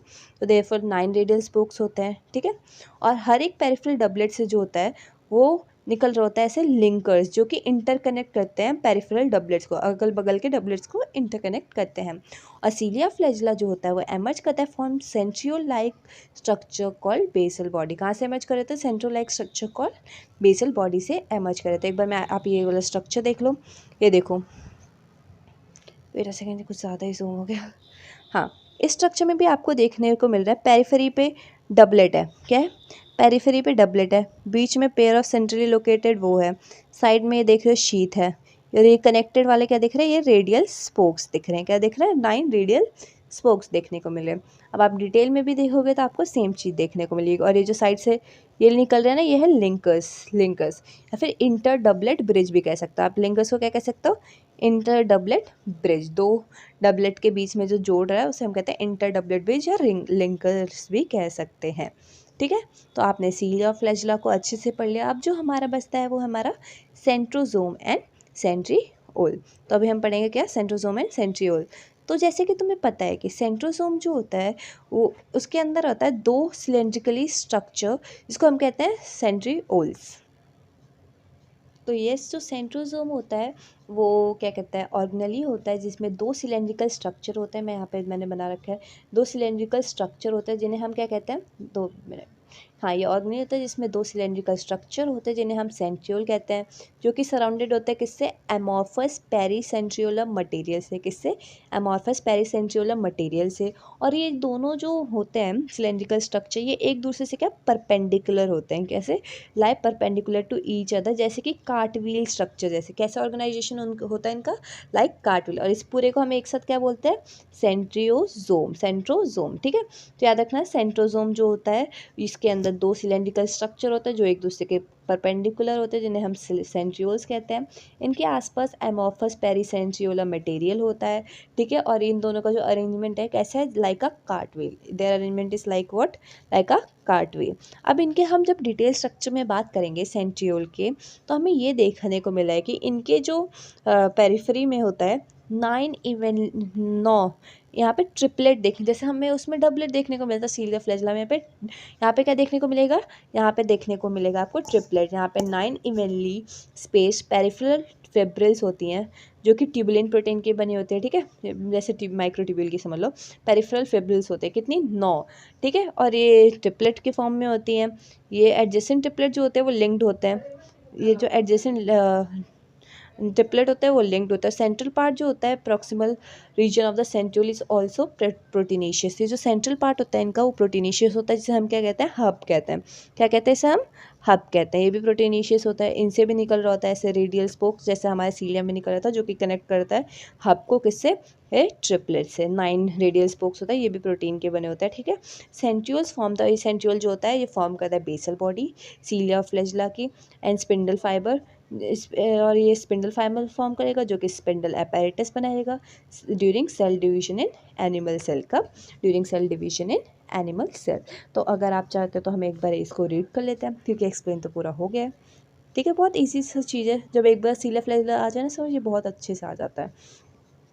तो सेंट्रियोसोम जो होता है वो यूजुअली कंटेनिंग 2 सिलेंड्रिकल स्ट्रक्चर होते हैं। इनमें सेंट्रियोल जो कि सराउंडेड होते हैं अमॉर्फस पेरीसेंट्रियल मटेरियल से, और दोनों सेंट्रियोल जो होते हैं वो परपेंडिकुलर होते हैं एक दूसरे के, जैसे कि ऑर्गेनाइजेशन लाइक अ कार्टविल, कार्टविल जैसी ऑर्गेनाइजेशन ये फॉर्म करते हैं। यहाँ पे 9 इवनली स्पेस्ड पेरिफेरल फिब्रिल्स होते हैं जो कि ट्यूबुलिन प्रोटीन के बने होते हैं, और ईच पेरिफेरल फिब्रिल जो होता है वो इज़ अ ट्रिपलेट, और ये किसके फॉर्म में प्रेजेंट होता है, ट्रिपलेट के फॉर्म में प्रेजेंट होता है। बीच में इनमें proximal region of the centriole is hub, hub कहते हैं इसे। हब जो होता है वो प्रोटीनीशियस होता है, और ये हब जो होता है वो कनेक्टेड होता है पेरिफेरल ट्रिपलेट से, किसके थ्रू, रेडियल स्पोक्स के थ्रू। और सेंट्रियोल जो होता है वो फॉर्म करता है बेसल बॉडी। ये जो सेंट्रियोल है वो क्या फॉर्म करेगा, basal body of what, cilia flagella की बेसल बॉडी जो हमने नीचे बनाया था ना, उसकी बेसल बॉडी फॉर्म करता है कौन, सेंट्रियोल। और फॉर्म करेगा स्पिंडल फाइबर, स्पिंडल फाइबर से स्पिंडल apparatus, किस, कब, सेल डिवीजन के टाइम। स्पिंडल फाइबर से स्पिंडल apparatus कब, सेल डिवीजन के टाइम। ये हम पढ़ते हैं न्यूक्लियस के बारे में, ठीक है। तो जैसे कि तुम्हें पता है न्यूक्लियस की डिस्कवरी किसने की थी, रॉबर्ट ब्राउन ने। रॉबर्ट ब्राउन 1831, ठीक है, रॉबर्ट ब्राउन 1831 ने न्यूक्लियस की डिस्कवरी की। तो क्या हुआ, उसके अंदर मटेरियल को जानने की भी थोड़ी सी हुआ ना कि चुल मचती है ना कि यार इसके अंदर क्या है। तो उसके अंदर के मटेरियल को देखने के लिए उन्होंने क्या किया, स्टेन किया। किसने, एक साइंटिस्ट ने उसको स्टेन किया। किससे स्टेन किया, बेसिक डाई से, याद रखना ये इंपॉर्टेंट है। कौन से डाई से, बेसिक डाई से, एसिडिक या फिर ऐसे कोई और नहीं, बेसिक डाई से उसे स्टेन किया। और देखा कि अच्छा उसके अंदर मटेरियल है। तो उसको उसने क्या नाम दिया, फ्लेमिंग थे वो साइंटिस्ट, और उन्होंने उसको नाम दिया क्रोमैटिन। क्या नाम दिया, क्रोमैटिन, ठीक है। और इंटरफेस न्यूक्लियस में क्या होता है कि आपको बताओ, आप पूछ सकता है आपके इंटरफेस न्यूक्लियस में क्या क्या देखने को मिलेगा। आपके इंटरफेस न्यूक्लियस में क्रोमैटिन देखने को मिलेगा। कैसा क्रोमैटिन, बहुत ज़्यादा एक्सटेंडेड और इलाबरेट न्यूक्लियो प्रोटीन फाइबर देखने को मिलेगा, ठीक है। जो क्रोमैटिन होता है बहुत ज़्यादा एक्सटेंडेड और इलाबरेट फॉर्म में देखने को मिलेगा, ठीक है, इंटरफेस न्यूक्लियस में। साथ ही साथ आपको न्यूक्लियर मैट्रिक्स देखने को मिलेगा, और न्यूक्लियोलाई, न्यूक्लियोलाई बोल तो एक या उससे ज़्यादा स्फेरिकल बॉडीज़ देखने को मिलेंगी जो कि न्यूक्लियस के अंदर प्रेजेंट होती है। तो क्या, क्रोमैटिन देखने को मिलेगा, न्यूक्लियर मैट्रिक्स देखने को मिलेगा, और न्यूक्लियोलाई देखने को मिलेगा, किसमें, इंटरफेस न्यूक्लियस में, ठीक है। और उसके बाद हम बात करते हैं जो हमारा वो है न्यूक्लियस है, उसकी जो एनवलप होती है, जो न्यूक्लियस होता है वो डबल मेम्ब्रेन होता है, ठीक है, ऐसे डबल मेम्ब्रेन होता है। और जो आउटर मेम्ब्रेन होता है उससे हमारा ईआर कॉन्टिन्यूस होता है, जिसके ऊपर राइबोसोम भी होते हैं। और जो, हाँ ठीक है, जिसके ऊपर क्या, राइबोसोम भी होते हैं। और दोनों मेम्ब्रेन के बीच में ना एक स्पेस होती है, उस स्पेस को कहते हैं हम पेरी न्यूक्लियर स्पेस। उस स्पेस को क्या कहते हैं हम, पेरी न्यूक्लियर स्पेस, जो कि कितनी इंपॉर्टेंट है, याद रखना कितना, जो कि 10 से 50 नैनोमीटर तक का होता है। पेरी न्यूक्लियर स्पेस कितने का होता है, 10 to 50 नैनोमीटर तक का होता है। 10 to 50 नैनोमीटर तक का पेरी न्यूक्लियर स्पेस होता है। और ये पेरी न्यूक्लियर स्पेस करता क्या है, ये बैरियर प्रोवाइड करता है, किसके बीच में, बैरियर प्रोवाइड करता है उस मटेरियल के बीच में जो कि न्यूक्लियस के अंदर है और जो कि साइटोप्लाज्म में है, उसके बीच में बैरियर प्रोवाइड करेगा आपका पेरी न्यूक्लियर स्पेस, ठीक है। उसके बाद जो आउटर मेम्ब्रेन जो होता है वो, ठीक है, वो कॉन्टिन्यूस होता है ईआर से, और साथ ही साथ उसके ऊपर राइबोसोम भी होता है। और तुम्हें पता है कि कुछ कुछ न्यूक्लियर एनवलप क्या होता है, कहीं कहीं पे फ्यूज़ हो जाते हैं, दोनों लेयर जो होती है न्यूक्लियर एनवलप की फेस फ्यूज़ हो जाती है। रुक जा, मैं बता रही, जैसे ये है, ठीक है, ओके, ये एक लेयर है, ये 2 लेयर है। ये कहीं कहीं पे ना ये दोनों फ्यूज़ हो जाएंगे और फॉर्म करेंगे न्यूक्लियर पोर। और न्यूक्लियर पोर जो होता है वो कैसे, माइन्यूट पोर या फिर न्यूक्लियर पोर कैसे हेल्पफुल होता है, इसके थ्रू जो होता है एक्सचेंज हो सकता है किसका, आरएनए का और प्रोटीन का। किसका, आरएनए का और प्रोटीन का। क्या सिर्फ एक ही डायरेक्शन में, क्या सिर्फ बाहर से अंदर आएगा फिर अंदर से बाहर जाएगा, नहीं, किस डायरेक्शन है, दोनों डायरेक्शन में हो सकता है, किसमें, इन बोथ डायरेक्शन, बहुत इंपॉर्टेंट है, ठीक है। ये पूछ लिया जाता है किस डायरेक्शन में, बोथ डायरेक्शन में। स्टेटमेंट में पूछ सकते हैं ना, ट्रू और फॉल्स वाले में जो होता है कि करेक्ट द ऑप्शन, तो उसमें पूछ सकता है कि किस डायरेक्शन में, दोनों डायरेक्शन में जो होता है आरएनए और प्रोटीन का ट्रांसफर, किसके बीच में, न्यूक्लियस और साइटोप्लाज्म के बीच में, किसके थ्रू, माइन्यूट पोर बोलते हैं, न्यूक्लियर पोर के थ्रू, जो कि बनते हैं दोनों मेम्ब्रेन के फ्यूजन से, दोनों मेम्ब्रेन के फ्यूजन से। तो आप ये कह सकते हो। और ठीक है, क्या होता है जनरली, क्या होता है एक न्यूक्लियस पाए जाते हैं और बहुत सारे में होता है, किसी कोई बाइक न्यूक्लिएटेड होता है, कोई मल्टी न्यूक्लिएटेड होता है, लेकिन जनरली आपको वन न्यूक्लिएटेड मतलब यूनी न्यूक्लिएटेड सेल देखने को मिलता है।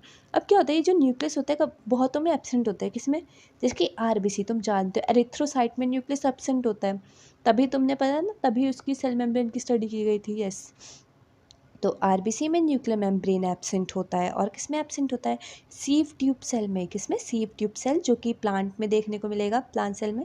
तो सीव ट्यूब सेल में भी आपका न्यूक्लियस एब्सेंट होता है। किसमें न्यूक्लियस एब्सेंट होता है, आरबीसी में न्यूक्लियस एब्सेंट होता है और आपके सीव ट्यूब सेल में भी न्यूक्लियस एब्सेंट होता है।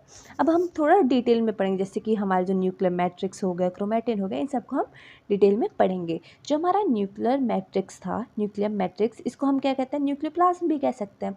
जैसे कि तुम्हें पता है साइटोप्लाज्म, ऐसे न्यूक्लियर के अंदर की जो स्पेस होगा उसे हम क्या कहेंगे, न्यूक्लियोप्लाज्म। क्या कहेंगे, न्यूक्लियोप्लाज्म। ठीक है, न्यूक्लियोप्लाज्म के अंदर क्या क्या होता है, तुम्हें पता है न्यूक्लियोलाई पढ़ा था तुमने, स्फेरिकल स्ट्रक्चर, तो इसके अंदर न्यूक्लियोलाई होगा और क्या होगा, क्रोमैटिन होगा। क्या होगा, न्यूक्लियोप्लाज्म के अंदर क्या होगा, न्यूक्लियोलाई होगा और क्रोमैटिन होगा। अभी हम बात करेंगे न्यूक्लियोलाई की। न्यूक्लियोलाई, यस, न्यूक्लियोलाई जो होता है वो स्फेरिकल स्ट्रक्चर होता है, जो कि किस में प्रेजेंट होंगे, जो कि न्यूक्लियोप्लाज्म में प्रेजेंट होते हैं। और जो न्यूक्लियोलस जो होता है, जो न्यूक्लियोलाई है, वो कॉन्टिन्यूस होता है, उनका जो अंदर का कंटेंट होता है वो कॉन्टिन्यूस होता है न्यूक्लियोप्लाज्म में। क्यों, क्योंकि वो मेम्ब्रेन बाउंड स्ट्रक्चर नहीं होते, they are not a membrane bound structure. कैसे, न्यूक्लियोलाई जो होता है मेम्ब्रेन बाउंड स्ट्रक्चर नहीं होता, इसलिए इसका कॉन्टेंट जो होता है न्यूक्लियोप्लाज्म में मिलता जुलता रहता है। ठीक है, क्या रहता है, मिलता जुलता रहता है। और ये साइट है न्यूक्लियोलाई, क्या है, site of active ribosomal RNA synthesis, मतलब राइबोसोमल आरएनए की सिंथेसिस करवाता है, आरआरएनए की सिंथेसिस करवाता है, किसकी, एक्टिव राइबोसोमल आरएनए की सिंथेसिस करवाता है कौन, हमारा न्यूक्लियोलाई। तभी तुमने देखा था ना कि आरएनए और प्रोटीन का वो एक्सचेंज हो रहा था, तो आरएनए का एक्सचेंज किससे होगा, न्यूक्लियोलाई की वजह से, क्योंकि उसकी सिंथेसिस करवाता है। जहाँ पे ज़्यादा न्यूक्लियोलाई है, मतलब वहाँ पे क्या होगा, बहुत ज़्यादा प्रोटीन सिंथेसिस हो रही होगी। ठीक है, क्या, जहाँ पे ज़्यादा न्यूक्लियोलाई है वहाँ पे ज़्यादा प्रोटीन की सिंथेसिस हो रही होगी, कि राइबोसोम बन रहा है, राइबोसोम क्या करवाता है, प्रोटीन की सिंथेसिस करवाता है। तो पूछ सकता है न्यूक्लियोलाई कहाँ पे ज़्यादा है, तो जहाँ पे ज़्यादा न्यूक्लियोलाई है वहाँ पे ज़्यादा राइबोसोम होगा और वहाँ पे ज़्यादा क्या होगी, प्रोटीन की सिंथेसिस होगी, ज़्यादा किसकी, प्रोटीन की सिंथेसिस होगी। ठीक है, इस पेज को हम एक बार रीड कर लेते हैं, क्योंकि ये पूरा पेज मैंने आपको एक्सप्लेन कर दिया। ठीक है, तो यस, द न्यूक्लियोलाई जो होता है, किसने न्यूक्लियस को रॉबर्ट ब्राउन 1831 ने किया। इन्होंने मटेरियल को स्टेन किया, किससे स्टेन किया, बेसिक डाई से स्टेन किया और उसको नाम दे दिया क्रोमैटिन, किसने, फ्लेमिंग ने। ठीक है, और इंटरफेस न्यूक्लियस में जो हमारा क्रोमैटिन होता है वो एक्सटेंडेड और इलाबरेट न्यूक्लियोप्रोटीन फाइबर होता है। ठीक है, जिसको हम क्या कहते हैं, क्रोमैटिन कहते हैं। और साथ ही साथ इसके अंदर न्यूक्लियर मैट्रिक्स होगा, क्रोमैटिन होगा और न्यूक्लियोलाई होगा। क्या होगा, न्यूक्लियोलाई होगा। ठीक है, और जो न्यूक्लियर एनवलप होता है वो दो पैरेलल मेम्ब्रेन से बना होता है, दो पैरेलल मेम्ब्रेन से बना होता है। दोनों मेम्ब्रेन के बीच में एक स्पेस होती है जो किसी हम कहते हैं पेरी न्यूक्लियर स्पेस, जो कि कितनी होती है, 10 से 50 नैनोमीटर की होगी। पेरी न्यूक्लियर स्पेस कितनी होती है, 10 से 50 नैनोमीटर की होती है। और ये जो पेरी न्यूक्लियर स्पेस होता है वो बैरियर फॉर्म करता है बिटवीन द मटेरियल जो कि न्यूक्लियस के अंदर है और जो कि बाहर है, मतलब जो कि साइटोप्लाज्म में है। ठीक है, जो आउटर मेम्ब्रेन होता है वो कॉन्टिन्यूस होता है ईआर के साथ और इसके ऊपर राइबोसोम भी होते हैं। और बहुत जगह पे क्या होता है, ये जो न्यूक्लियर एनवलप होते हैं वो इंटरप्टेड होता है, किससे, माइन्यूट पोर से। और ये जो माइन्यूट पोर्स होते हैं वो कैसे बनते हैं, by the fusion of its two membrane, दो मेम्ब्रेन के फ्यूजन से बनता है हमारे क्या, ऐसे दो मेम्ब्रेन के फ्यूजन से बनते हैं हमारे क्या, जैसे यहाँ पे हो गया, यहाँ पे फ्यूजन हो गया। ठीक है, तो दो मेम्ब्रेन के फ्यूजन से क्या बनता है, हमारे माइन्यूट पोर। और इन माइन्यूट पोर का हेल्प क्या, मतलब न्यूक्लियर पोर या फिर माइन्यूट पोर, क्या है, न्यूक्लियर पोर, इनसे काम क्या होता है, ये हेल्प करते हैं इन द पासेज ऑफ किसकी, मूवमेंट ऑफ आरएनए और प्रोटीन की मूवमेंट में हेल्प करते हैं। वो भी किस डायरेक्शन में, बोथ डायरेक्शन में। ठीक है, किस में, बोथ डायरेक्शन में, तो न्यूक्लियस से अंदर भी आ सकता है, न्यूक्लियस से बाहर भी जा सकता है। ठीक है, इन बोथ डायरेक्शन। ये नॉर्मली तुम्हें पता है कि एक न्यूक्लियस होता है हर एक सेल में, बाकी वेरिएशन तो देखने को मिलती है। और ये जो एब्सेंट होता है मैच्योर सेल्स में, कि जैसे कि एरिथ्रोसाइट बोल तो आरबीसी में एब्सेंट होगा आपका न्यूक्लियस, सीव ट्यूब सेल में एब्सेंट होगा, ठीक है। उसके बाद हम बात करते हैं न्यूक्लियोप्लाज्म की, जो जैसे कि आपको पता है न्यूक्लियोप्लाज्म या तो बोलते हैं न्यूक्लियर मैट्रिक्स, इसके अंदर आपको न्यूक्लियोलाई देखने को मिलेगा और क्रोमैटिन देखने को मिलेगा। और ये जो हमारा न्यूक्लियोलाई है वो क्या स्फेरिकल स्ट्रक्चरल बॉडी है जो कि न्यूक्लियोप्लाज्म में है। इसके पास क्या होता है, मेम्ब्रेन नहीं होता, ये मेम्ब्रेन बाउंड नहीं होती है, तो इसका जो कंटेंट होता है वो कॉन्टिन्यूस होता है रेस्ट ऑफ द न्यूक्लियोप्लाज्म से, ठीक है। न्यूक्लियोप्लाज्म के साथ एक कॉन्टिन्यूस होता है, ठीक है। ये not a membrane bound structure, this is not a membrane bound structure, it is not a membrane bound structure, not a membrane bound structure.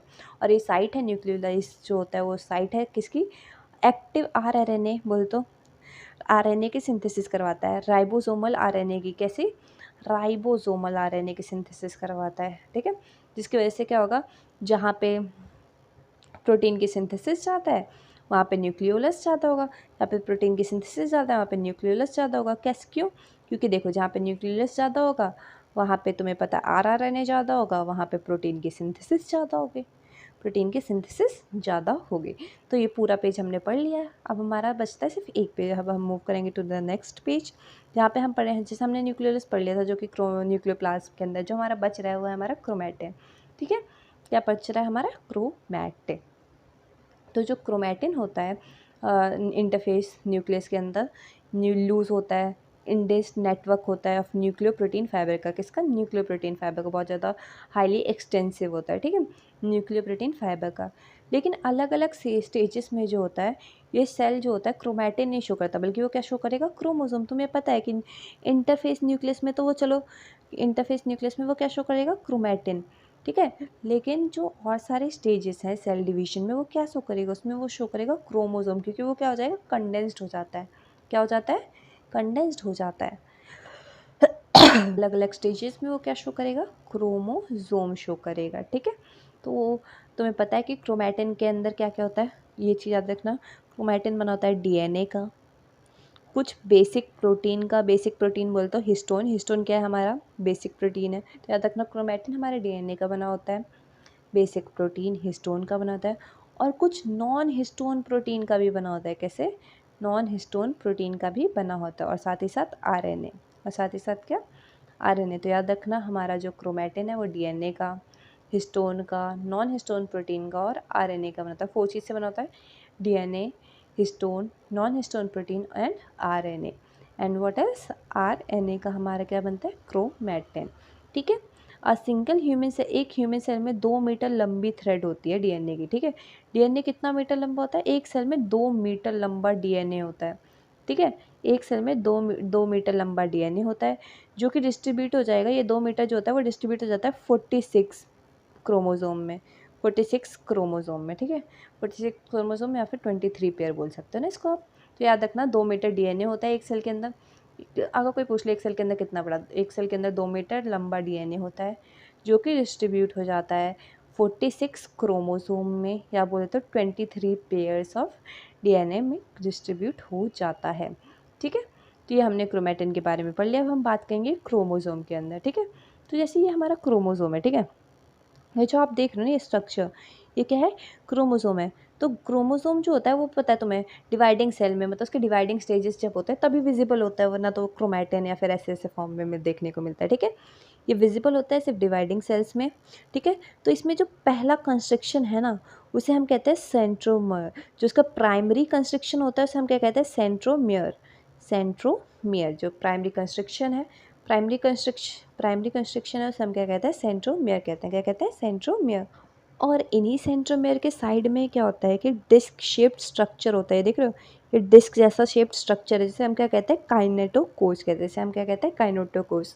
तो याद रखना क्रोमोसोम में क्या होता है, एक प्राइमरी कंस्ट्रक्शन होती है जिन्हें हम सेंट्रोमियर कहते हैं, और इन्हीं सेंट्रोमियर के साइड में एक डिस्क शेप्ड स्ट्रक्चर होता है जिन्हें हम क्या कहते हैं, काइनेटोकोर कहते हैं, काइनेटोकोर कहते हैं। और सेंट्रोमियर का काम क्या है, वो होल्ड करता है दोनों क्रोमैटिड को, एक ये क्रोमैटिड है और एक ये क्रोमेटिड है। दोनों क्रोमेटिड को कौन होल्ड कर रहा है? हमारा सेंट्रोमियर, ठीक है। ये एक ही क्रोमेटिड है, एक ही क्रोमेटिड, और दोनों क्रोमेटिड को कौन होल्ड करता है? हमारा सेंट्रोमियर होल्ड करता है, ठीक है।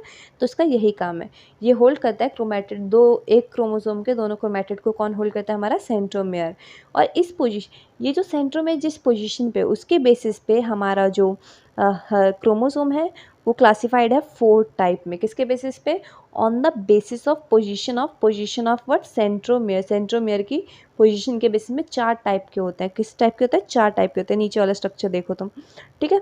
एक होता है हमारा मेटासेंट्रिक, एक होता है हमारा सब मेटासेंट्रिक, और एक होता है हमारा एक्रोसेंट्रिक, और एक होता है टीलोसेंट्रिक, ठीक है। तो मेटासेंट्रिक में, मेटा बोल तो बीच में, तो इसमें सेंट्रोमियर कहाँ पे होगा? बीच में होगा। तो दोनों आर्म्स क्या होंगे? ये जो दोनों आर्म है वो इक्वल होंगे, ये वाला आर्म और ये वाला आर्म, ठीक है, इक्वल होता है।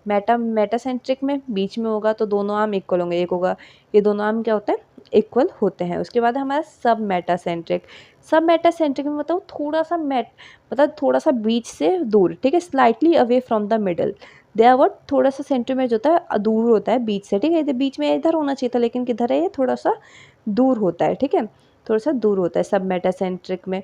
तो इनमें क्या होता है? एक छोटा आर्म होता है, ये छोटा आर्म हो गया, और एक क्या होगा? थोड़ा बड़ा आर्म होगा। छोटे आर्म को पी कहते हैं और बड़े आर्म को क्यू कहते हैं, तो बस ऐसे ही नॉलेज के लिए, ठीक है।